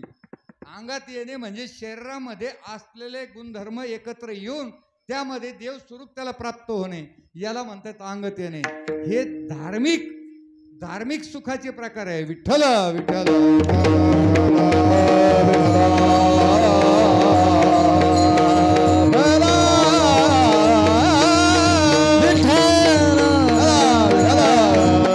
हो. अजून काही सुखाचे लय प्रकार आहे. मी सांगत बसलो तर रात्र पुरणार नाही आपल्याला, म्हणून आपण शॉर्टकट मध्ये येऊ, कारण वेळेचं बंधन आहे. गेलाय पार 9ला खेटायला आलाय जवळ, म्हणून त्याच्यामुळं बंधन आपल्याला आहेत. म्हणून खऱ्या अर्थाने खूप सुखाचे प्रकार आहेत. परंतु खऱ्या अर्थाने जे सुख आपल्याला पाहिजे ते सुख म्हणजे आत्मसुख आहे.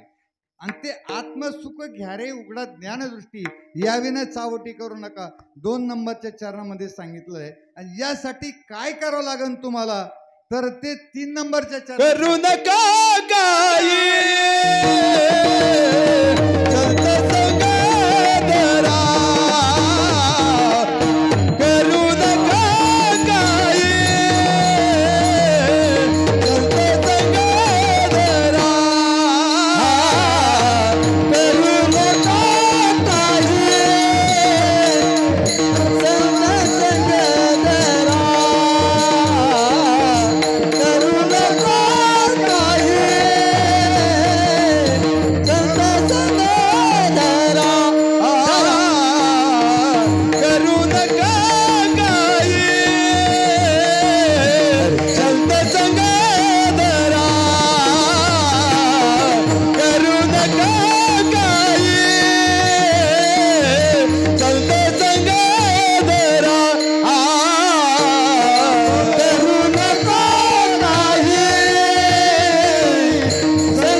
संत संग धरा पूर्वीचा तू दोरा उगवेल.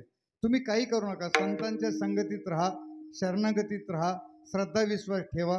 ते बरोबर तुम्हाला ते ज्ञान दिल्याशिवाय राहणार नाही.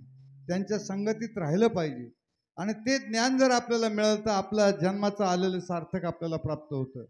आणि ते काम करायचं सांगितलेले संत संगतीत राहा. आता संत संगतीचे काय सांगू उपकार, काय संतांचे उपकार आहे. संतांच्या बद्दल बोलायचं ठरलं तर वेळ पुरणार नाही. संतांचे किती प्रमाण आहेत लक्षात ठेवा.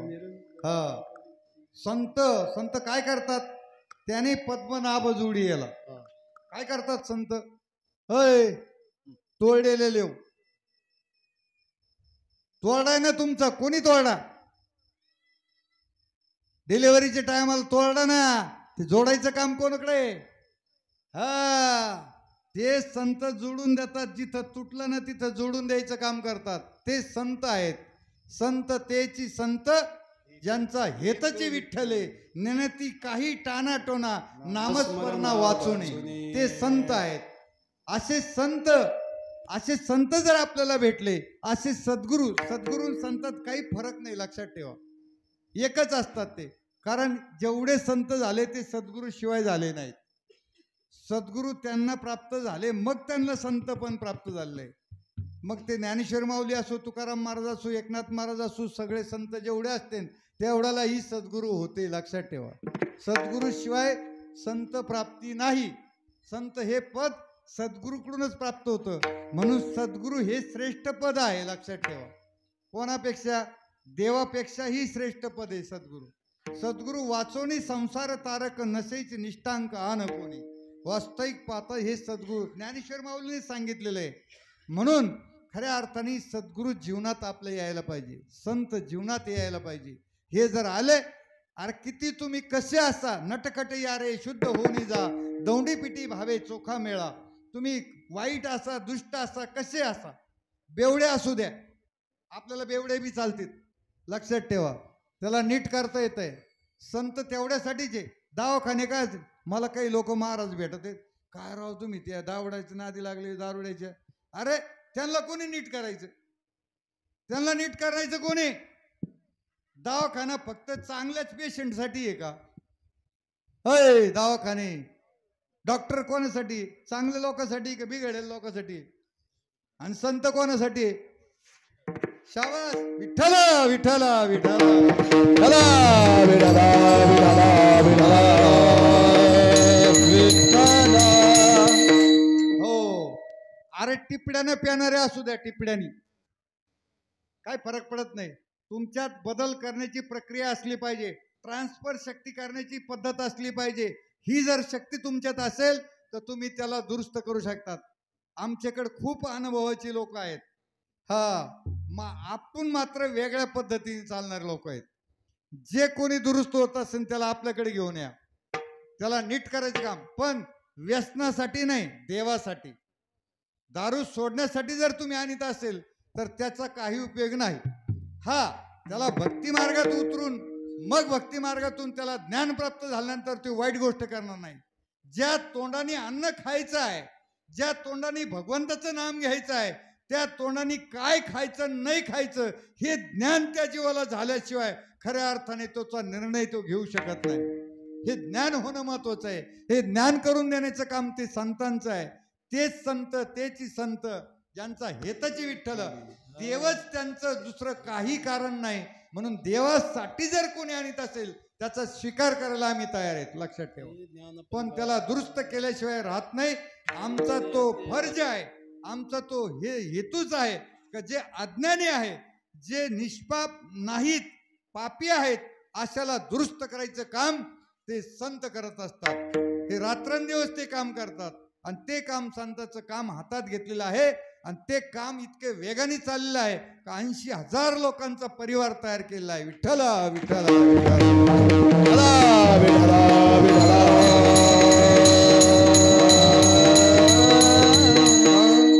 अरे ज्या बाईचा नवरा रात्रंदिवस दारू पिऊन घरादाराला सगळ्याला सतावत होता, तो जर दुरुस्त झाला तर तिला देव भेटलेला आहे लक्षात ठेवा.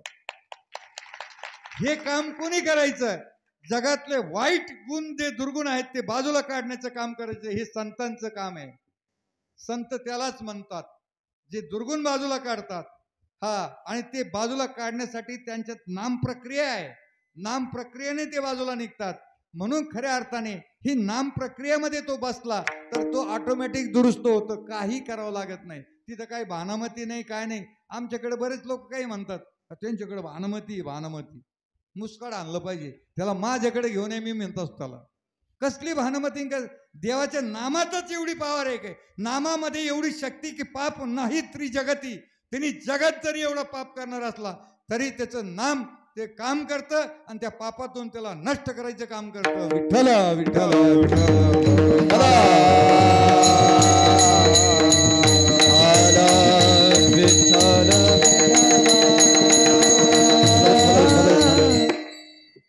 म्हणून खऱ्या अर्थाने विचार जर केला तर आपल्याला ह्या जगामध्ये जगून काय करायचंय. मी तुम्हाला विचारतो प्रश्न, तुमच्या गावातले लोक तुम्ही सगळेजण भाकरी खातात का नाही? बोला. अरे भाकरी खाता का नाही तुम्ही? शाबास, हा म्हणते आहे का नाही? हा. आता दुसरा प्रश्न घेतो, विचारतो तुम्हाला, तुम्ही भाकरी कशासाठी खाता?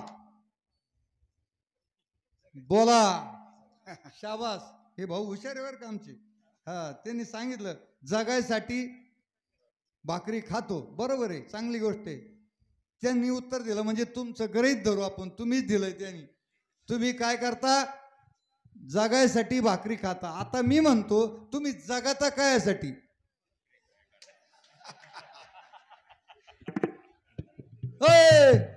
भाकरी खाणारांनो, जगाता कायसाठी?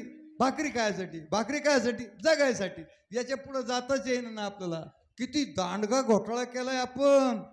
लक्षात ठेवा, हा घोटाळा जोर निघत नाही ना तोवर आपलं काही खरं नाही. विठ्ठल विठ्ठल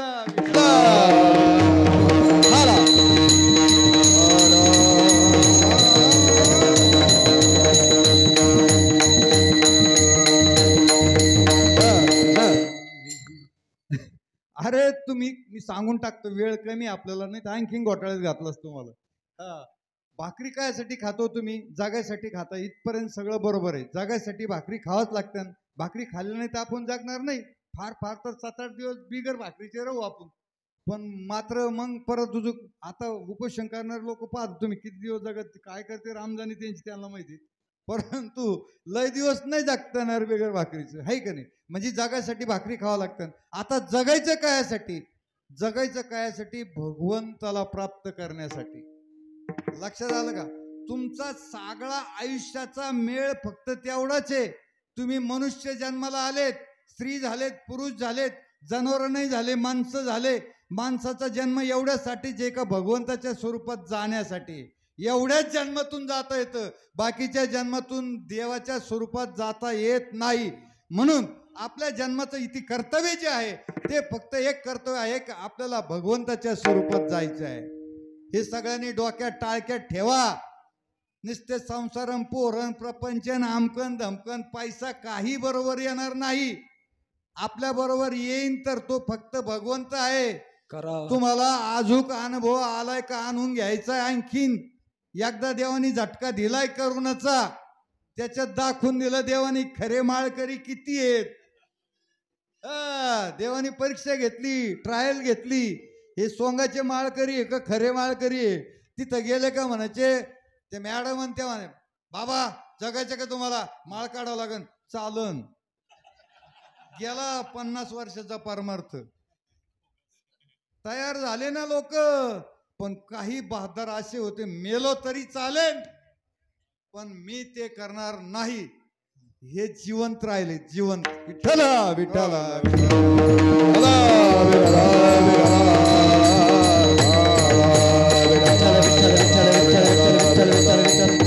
देव तुम्हाला माहितीये का? 10-12 वर्ष झाले की एक झटका देत असतो, ध्यानावर आणत असतो लोकाला ध्यानावर आणण्यासाठी हे सगळे प्रयोग चालू असते.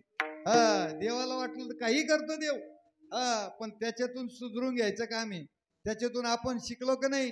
किती पटापटा लग्न केले, कोणी पाहिलं कोणी नाही पाहिलं, होई झालं की चाललं तिकडे तिकडे. चांगली गोष्ट होती का वाईट होती? आणलंच परत दुसून पुसून. जे होईन ते होईन, वाटोळं का होईना.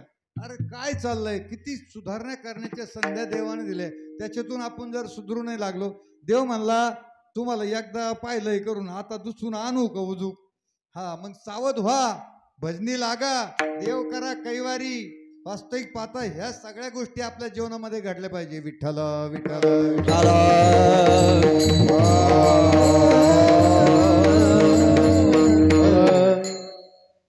संत संगतीत गेल्यानंतर काय होतं हे उगवेल प्रारंभ संत संग करोनिया उगवेल प्रारंभ संत संग करोनिया उगवेल प्रारंभ संत संग देरा उगवेल प्रारंभ संत संग देरा प्रत्यक्ष पुराणी वर्णी प्रत्यक्ष पुराणी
काय उगेल प्रारब्ध प्रत्यक्ष पुराणी वर्णी येले. वास्तविक पाहता संतांच्या संगतीमुळं काय होतं, हे प्रारब्ध कर्म तुमचं उदायला येत असतं. लक्षात ठेवा, प्रारब्ध कर्म तुम्हाला माहिती आहे.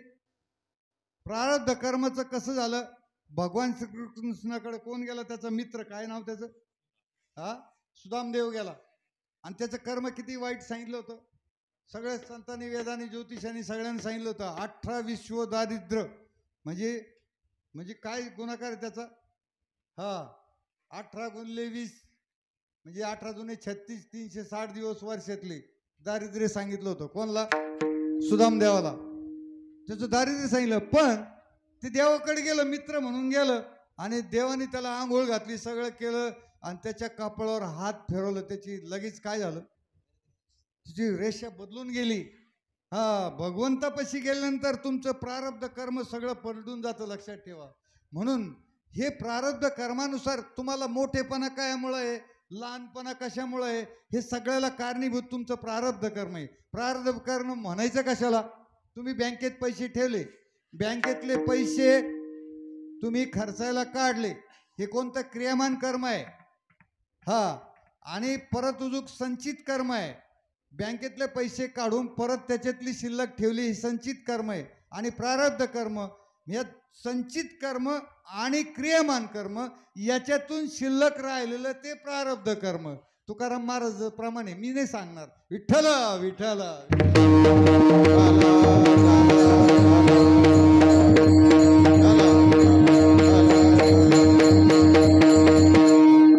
द्या सोडून. केले ते केले कर्म झाले. नाही नाही नाही, प्रमाण मी सांगितलंय तुम्हाला. हा, उर्वरित जाणं प्रारब्ध.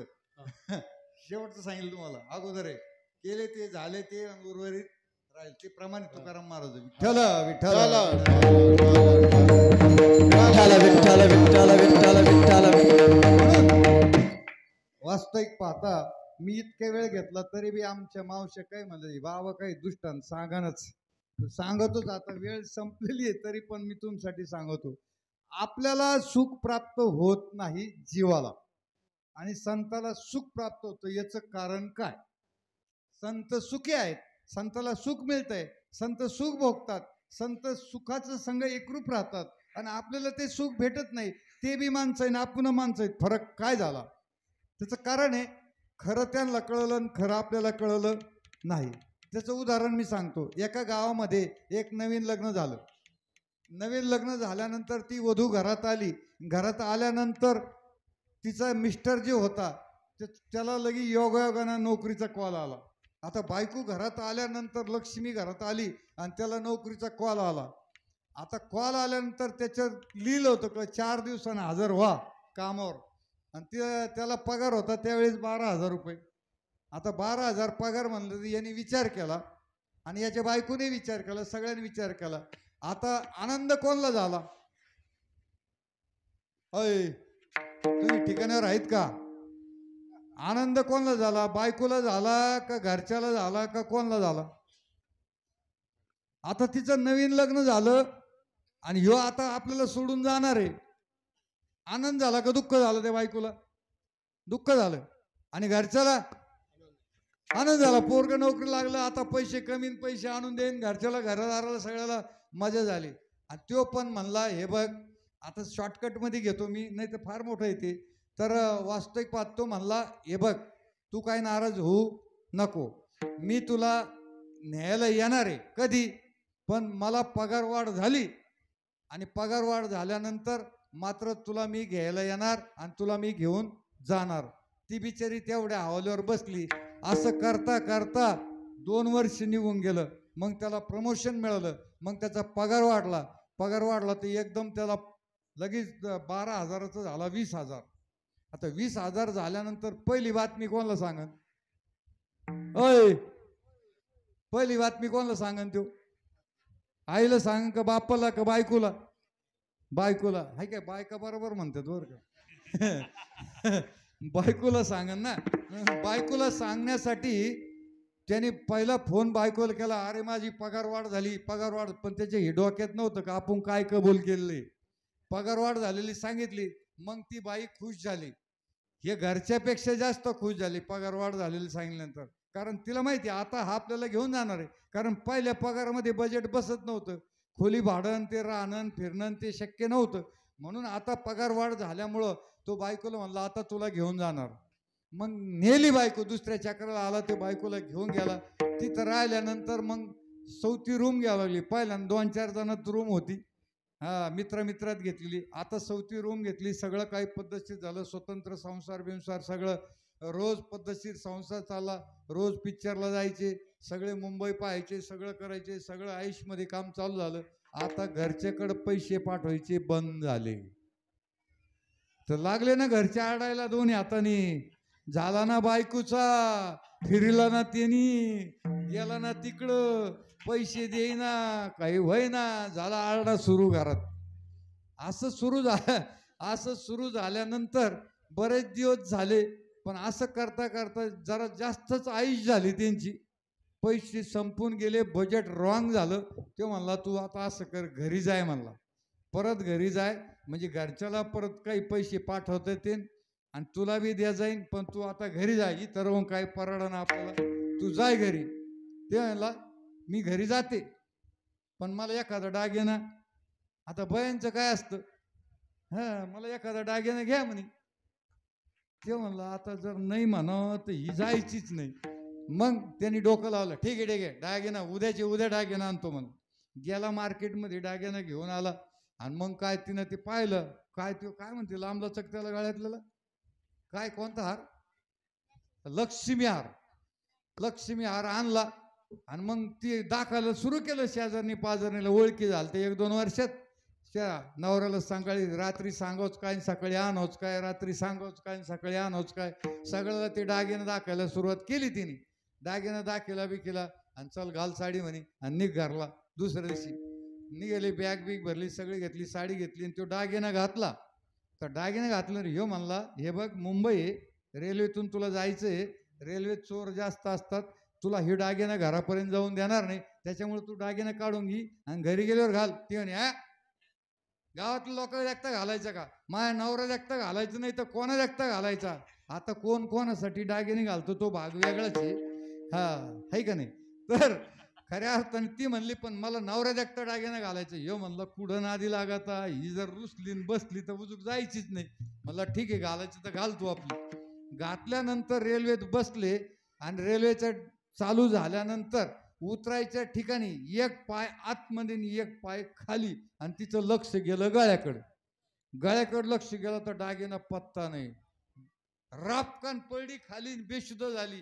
बेशुद्ध झाल्यानंतर याला काही समजाना काय झालं काय नाही. हा पाण्याची बाटली आणि हे कर ते कर, तिला नीट कर, सावध कर, बसव उठव सगळं चालू झालं याचं. आणि हे केल्यानंतर मग ती मोकळी झाली. लागली ना रडायला मोठ्या मोठ्याने. तुम्ही म्हणले होते ना बाया. आणि ते काय मला येत नाही पुढचं. तर ते झालं तिचं आरडायचं सुरू. आणि ते सुरू झाल्यानंतर ती रडायला लागली. ह्यो लागला हसायला. हे मोठ्या मोठ्याने हसायचं. ती रडायची मोठ्या मोठ्याने. हे मोठ्या मोठ्या हिचं लक्ष गेलं. हे कमून हसवतो. तुम्हाला काय झालं हसायला. मग दागिना गेला आमक जाऊ दे गेलं ते गेलं म्हणे. तो काय खोटाच होता म्हणे. विठ्ठल विठ्ठल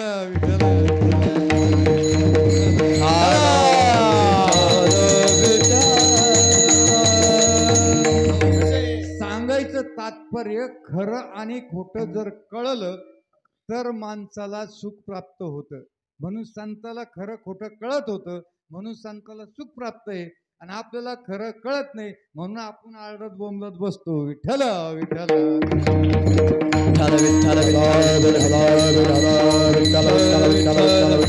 मग तुम्हाला जर खऱ्या अर्थाने हे सुख प्राप्त करून घ्यायचं असेल तर खऱ्या अर्थाने आपल्याकडं नाम असलं पाहिजे. हे नाम जर असेल तर आपल्यातले दुष्ट विचार निघून जातात, अविचार निघून जातात, संशय निघून जातात, भ्रम निघून जातात, भ्रांती निघून जाते. आपतं गोतं नातं गोतं सगळं काही त्याला समजत नाही. आणि मग तो आणि मी एकच आहे.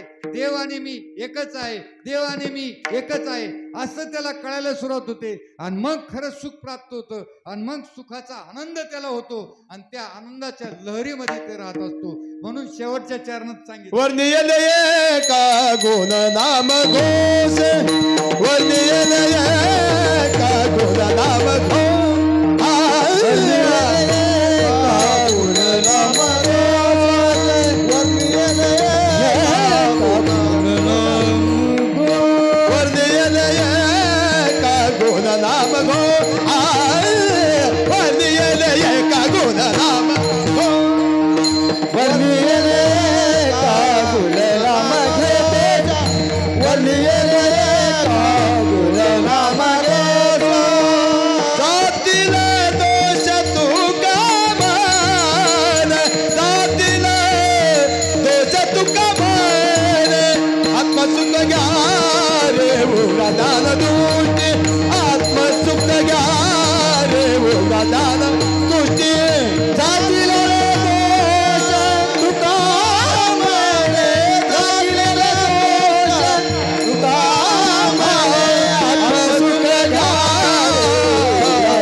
घोषे जातील दोष तुका म्हणे.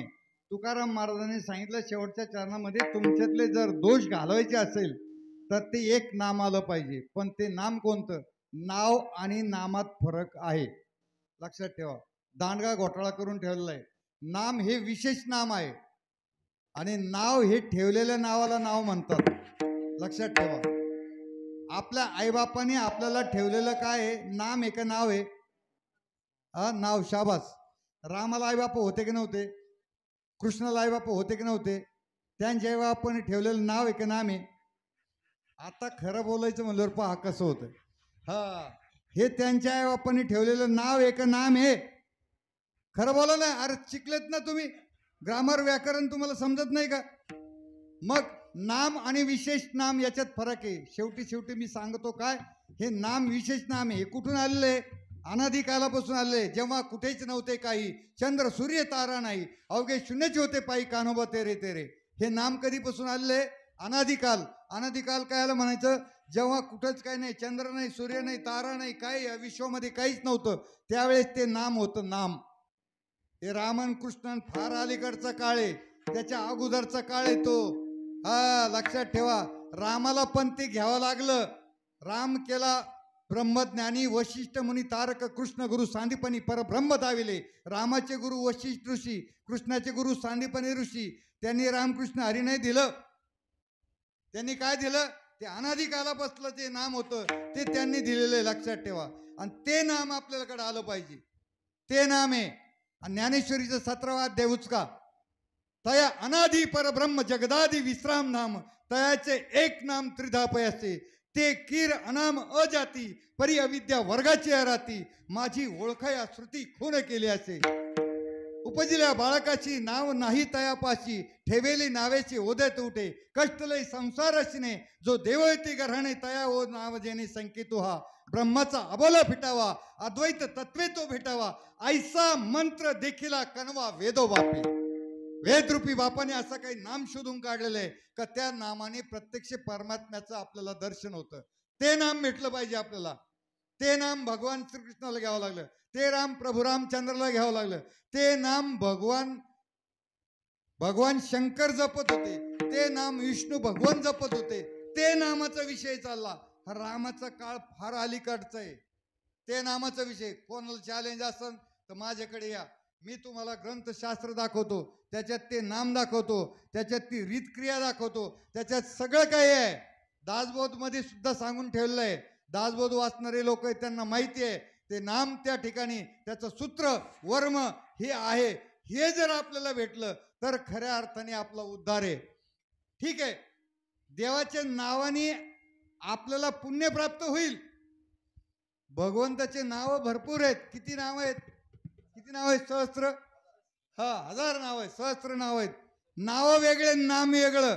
नाम महत्वाचं आहे. नाम जर मिळालं तर आपलं काम आहे जन्माचं, नाहीतर आपलं जन्माचं काम नाही. लक्षात ठेवा. जन्मात येऊन नाम मिळालं पाहिजे. आणि ते नाम अनादिकालापासून आलेले. त्यासाठी मी तुम्हाला ज्ञानेश्वरीचा 17वा अध्याय 23वा श्लोक वाचून दाखवला. त्याच्यात हे लिहिलेलं आहे. मी मोघम बोलत नाही, प्रमाणासह सांगतो. ते नाम आहे. ते नाम आपल्याला भेटलं पाहिजे. ते नाम जोपर्यंत आपल्याला भेटत नाही तोपर्यंत तुम्हाला फार तर बाकीचे देवाचे नाव घेऊन पुण्य प्राप्त होईल, पण पुण्याने मोक्ष भेटत नाही. माझ्याकडे हरियाणाद्वारचे सगळे साधू संत महात्मे आले होते. एक गाडी भरून आले आणि त्यांच्या संग माझी चर्चा सुरू झाली. मला एक सवय अगोदर दुसऱ्याचं ऐकून घ्यायची आणि मग आपलं सुरू करायचं. त्यांनी सांगितलं, महाराज तुम्ही भाग्यवान पुण्यवान म्हणून तुमच्यापर्यंत आम्ही पोहोचलो. आमची जेवणाची व्यवस्था करा, सगळं काय लागन ते मिळेल तुम्हाला. म्हणलं आश्रम आहे आमचा हा, आणि तिथं सगळी व्यवस्था केली. म्हणून ते महाराज कोण आहे? मी महाराज म्हणून दिसत नाही, आता तरी दिसतो कपड्यावर. मी कधीच महाराज म्हणून तुम्हाला समजणार नाही. हा, जे दाखवतात ते महाराज नसतात. हा, जे दाखवत नाही ते महाराज असतात. विठ्ठल विठ्ठल विठ्ठल. ते आले आणि मग सकाळी मी आरतीच्या टायमाला गेल्यानंतर त्यांची माझी गाठ पडली. तुमच्या संग आम्हाला चर्चा करायची म्हणले. चर्चा केली. त्यांनी सांगितलं आध्यात्मिक ज्ञान खोलवर बोलले, सगळं काही झालं. आणि शेवटी म्हणे हे आमचे महाराज आहेत. ते काही बोलतच नव्हते. एक महाराज ते पुढे आले आणि त्यांना तुमच्या संग बोलायची इच्छा आहे, तुमची इच्छा आहे का? म्हणलं आहे. बसलो आम्ही समोर. बोललं म्हणे हात पुढं करा आणि एक संकल्प करा. संकल्प करा म्हणे. मला संकल्प काय? ठीक आहे, हात पुढे करतो म्हणलं मी, पण संकल्प मला अगोदर सांगा. तर ते म्हणे संकल्प आमच्या 1000 गायला तुमच्याकडून अन्नदान पाहिजे, भूस पाहिजे. आणि ते भूस तुम्ही जर दिलं, त्यासाठी एवढी एवढी रक्कम आहे, ती जर तुम्ही दिली तर तुम्हाला पुण्य प्राप्त होईल. मी ऐकून घेतलं. म्हणलं पुण्य प्राप्त होईल, चांगली गोष्ट आहे. म्हणलं पण माझ्याकडे पुण्याची एवढं आहे का ते संपायलाच तयार नाही. मी काय सांगितलं त्याला, माझ्याकडे पुण्य एवढं सर्व आहे शिल्लक का ते मला संपायला तयार नाही. त्याच्यामुळं मला जास्त पुण्य नको. पुण्यच मिळत असेल तर मला ते नको बो. मग ते जर करून मला मोक्ष मिळतोय का? मी सकाळचं प्रवचन कोण होतं माझ्या अगोदर जिचं प्रवचन चालू होतं, मी कपडे घालत असताना माझं लक्ष त्या प्रवचनकारकडे होतं. विषय फार छान मांडला. ते प्रवचन कोण असेल ते असो मला माहित नाही. तुम्ही होते? हा, सांग. हा, माझं लक्ष होतं इकडं. लक्षात ठेवा. त्यावेळेस सांगितलं मोक्ष मार्गाच्या भक्तीसाठी संतांची काय संत काय करतात एवढ्यासाठी खऱ्या अर्थाने संतांची देणगीच ती आहे. पुरुषार्थ सिद्धी 4 घेऊन आपल्या हाती, रिगाला भक्ती पण तू जगा देत असे. ज्ञानेश्वर माऊलींनी जगाला काय वाटलं? मोक्ष नावाचा जो पुरुषार्थ आहे ना तोच खरा आहे. माणसाच्या जन्मात इथे कर्तव्य काय आहे हे जर साध्य करून घ्यायचं असेल तर मोक्ष आपल्याला मिळाला पाहिजे. हा मनुष्य जन्माचं इथे कर्तव्य आहे. आणि ते सांगण्याचा बराचसा प्रयत्न केलाय महाराजांनी. मी ऐकत होतो, कपडे घालता घालता माझं लक्ष इकडे होतं सगळं, आणि विषय चांगला असल्यामुळं मला ते ऐकायला बरं वाटलं. परंतु आता समोरचे माणसं कसे असतात याचं बी धोरण आपल्याकडे असलं पाहिजे. म्हणून समोरचे माणसं मोक्ष मार्गाच्या भक्तीतले असले पाहिजे. मला ते सांगायचं होतं की ते हरिद्वारचे महाराज आल्यानंतर त्यांना सांगितलं, मला जर मोक्ष मिळत असेल तर मी तुमचं स्वीकारायला तयार आहे. म्हणलं ह्या पुण्याने मोक्ष मिळतो का हे मला सांगा अगोदर तुम्ही. त्यांना वाटलं हे बी उच्च तारा बोलू राहिला, याच सांगा आता महाराज आम्हाला परवानगी द्या म्हणजे जायला. तर परवानगी घेतली, निघून गेले. सांगायचं तात्पर्य, साधू संत भोंदूगिरी महाराज तुम्हाला लागन तेवढे भेटते, पण खरंच सूत्र देणारे भेटणार नाही. ते भेटले तर भाग्याचा उदय झाला आपला असं म्हणून समजा. म्हणून असे साधू संत आपल्याला भेटले पाहिजे. प्रॅक्टिकल विथ सायन्स, प्रत्यक्षात अनुभवात आणून देणारा, सांगणारा म्हणणारा बोलणारा नाही, देहाची विदेश स्थिती करून देवापर्यंत नेऊन घालणारा असा संत महात्मा जर भेटला तर खऱ्या अर्थाने आपलं आत्मकल्याण होईल आणि आत्मसाक्षात्कार होईल. आणि आत्मसाक्षात्कार झाला का आपल्या जीवनाचा सार होईल. आणि मग आपल्याला मोक्ष काय एक पठ्य मला भेटला. असंच शिक्षक लोक होते. आता शिक्षक लोक कधी ऐकून घेत नाही कोणाचं. हो, गुरुजी आहेत माझ्यापाशी. आणि एका संमेलनामध्ये गेलो आणि ते शिक्षक लोकांचं संमेलनामध्ये बोललं, ते उठला गुरुजीनं लगेच माझ्याविरुद्ध बोलायला सुरू केलं. आणि आम्हाला मोक्ष नकोच म्हणे. मोक्ष कायला पाहिजे, संत सहवास दे सदा, आणि मोक्ष आम्हाला नको. म्हणून जस काय तो मागं मोक्ष लागलाय म्हणलं. अरे हे म्हणाव कोणी, तुकाराम महाराजांनी. त्यांना मोक्ष मिळालेच होता, त्यांना मिळवायची गरज नव्हती. त्यांनी म्हणावं का तू म्हणतोय रे, हा तुझे हाई का लायकी म्हणलं, तू संडासला पाणी नेतो का नीट 3 टाइम, आणि चालला मोक्ष मिळाल्यासारखं बोलायला म्हणलं. त्याला असं. आणि त्यांचं बरं का बोलता बोलता सांगतो, आणि त्यांचं संमेलन कायसाठी होतं माहिती का, त्यांचा करार होऊन करारामध्ये पैसे रक्कम किती वाटणार आहे याच्यासाठी पुढारी आला, आणि त्याच्यासाठी हे कागद पेनं घेऊन गुरुजी लोक तयार होते. म्हणलं तुम्हाला मोक्ष लागत नाही, मोक्ष लागत नाही, संतच लागते ना. मग आपण असं करू, आज आपल्या मीटिंगमध्ये निर्णय घेऊ, जेवढे शिक्षक लोक इथं जमा झाले एवढीची मिळणारी रक्कम सगळी गव्हर्नमेंटला जमा करून टाकू. ते म्हणलं असं कसं काय. म्हणलं तुम्ही म्हणले ना मोक्ष नको, हे नको ते नको, मग कसं काय. म्हणजे सांगायचं तात्पर्य, बोलता सोपे वाटे, करणे करता टेर कापे. बोलायचं सोपं आहे पण प्रॅक्टिकल मध्ये हा महत्वाचा विषय आहे. म्हणून खऱ्या अर्थाने मला वेळ कमी असल्यामुळं तुमसंग जास्त मला बोलता आलं नाही, नाहीतर खूप सांगून काही मला करायचं होतं. वेळ अर्धा तास माझी निघून गेली पहिली, आणि मध्ये गेल तरी बी मी त्यांना जास्त प्रमाणे घेऊ दिले नाही, नाहीतर आणखीन वेळ गेली असती. तरी पण जेवढं मला सांगायचं आहे तेवढं सांगण्याच्या दृष्टीने प्रयत्न केला. सगळ्यात महत्त्वाची गोष्ट नाम आहे. नाम तुम्ही घेतल्याशिवाय राहू नका. जे विष्णू भगवान जपत होते, जे प्रभू रामचंद्रांनी जपलं, जे भगवान शंकर जपत होते, ते नाम तुम्ही घ्या. आणि ते नाम घेतल्यानंतर आपला उद्धार होणार आहे. फार काही करावं लागत नाही, संसार प्रपंच सोडावं लागत नाही, सगळं काही करून ते नाम घेता येतं. त्याला फार वेळ द्यावा लागत नाही. 3 टाइम नामस्मरण करावं लागतं.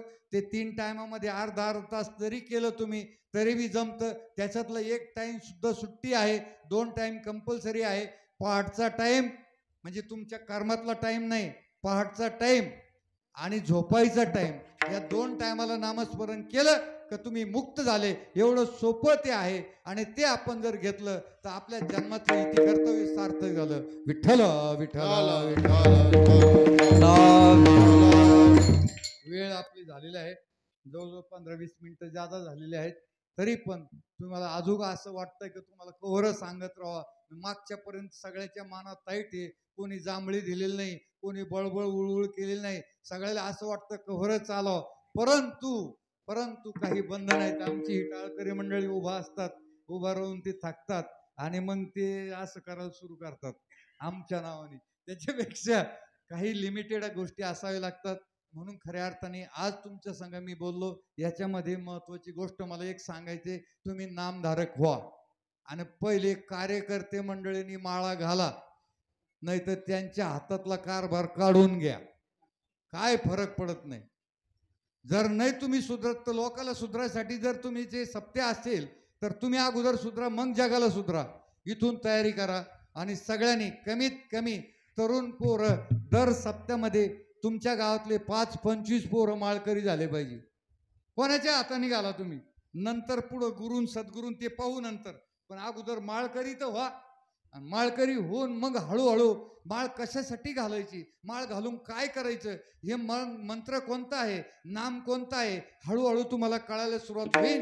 गावात परिवर्तन होईल, गाव बदलेल, गावाला सुख लाभेल. आणि सुखासाठी सगळ्यांचा विषय आहे. सप्ते सगळं राजकारण, संसार, प्रपंच ह्या सगळ्या गोष्टी सुखासाठी आहेत.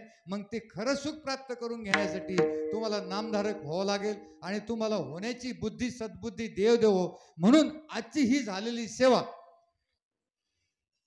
अर्पण करण्याच्या ऐवजी प्रथमतः पांडुरंगाचं भजन करू आपण. विठोबा रखुमाजी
माऊलीचे भजन घेऊ.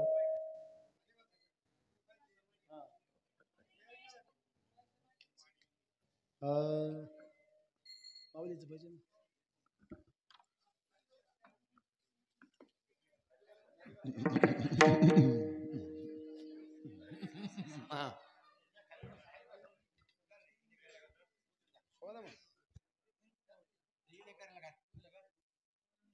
हे बघा वेळ आटपत आलेली आहे. अभंगाचं आपल्याला आता शेवटचं चरण झालेलं आहे. तरी पण संत ज्ञानेश्वर माऊलीचं भजन आपल्याला करायचं आहे. आळंदीकर इकडे लक्ष द्या. संत ज्ञानेश्वर माऊलीचं आपल्याला भजन करायचे. तत्पूर्वी आजच्या सेवेसाठी संयोजक आयोजक ग्रामस्थांनी मला ही संधी प्राप्त करून दिली. तुमच्यापर्यंत तुमच्या दर्शनाची संधी मला प्राप्त केली आणि जे खऱ्या अर्थाने ज्ञान आहे त्या ज्ञानाविषयी बोलण्याची संधी प्राप्त करून दिली. त्याबद्दल सगळ्या ग्रामस्थांचं आणि संयोजक आयोजकाचं खऱ्या अर्थाने धन्यवाद देतो. त्याबरोबर आज या कीर्तनाच्या कार्यक्रमासाठी आमचे मृदुंगाचार्य यांनी खऱ्या अर्थाने चांगल्या पद्धतीने मृदुंग वाजवला आणि एक तल्लीन होऊन एकाग्र झालेले आहे. त्याचबरोबर गायनाचार्य मंडळीने देखील चांगल्या प्रकारची साथ दिली आहे आणि चांगल्या पद्धतीने त्यांनी गायन करून साथ दिलेली आहे. त्यामुळं सर्वस्वी कीर्तनाला आनंद झालेला आहे. त्यामुळं ही सेवा ईश्वराला निश्चित प्रकारे आवडलेली आहे. म्हणून सेवा अर्पण करण्याच्या अगोदर संत ज्ञानेश्वर माऊलीचं आपण भजन करू. ज्ञानेश्वर माऊली राज माऊली द्वारा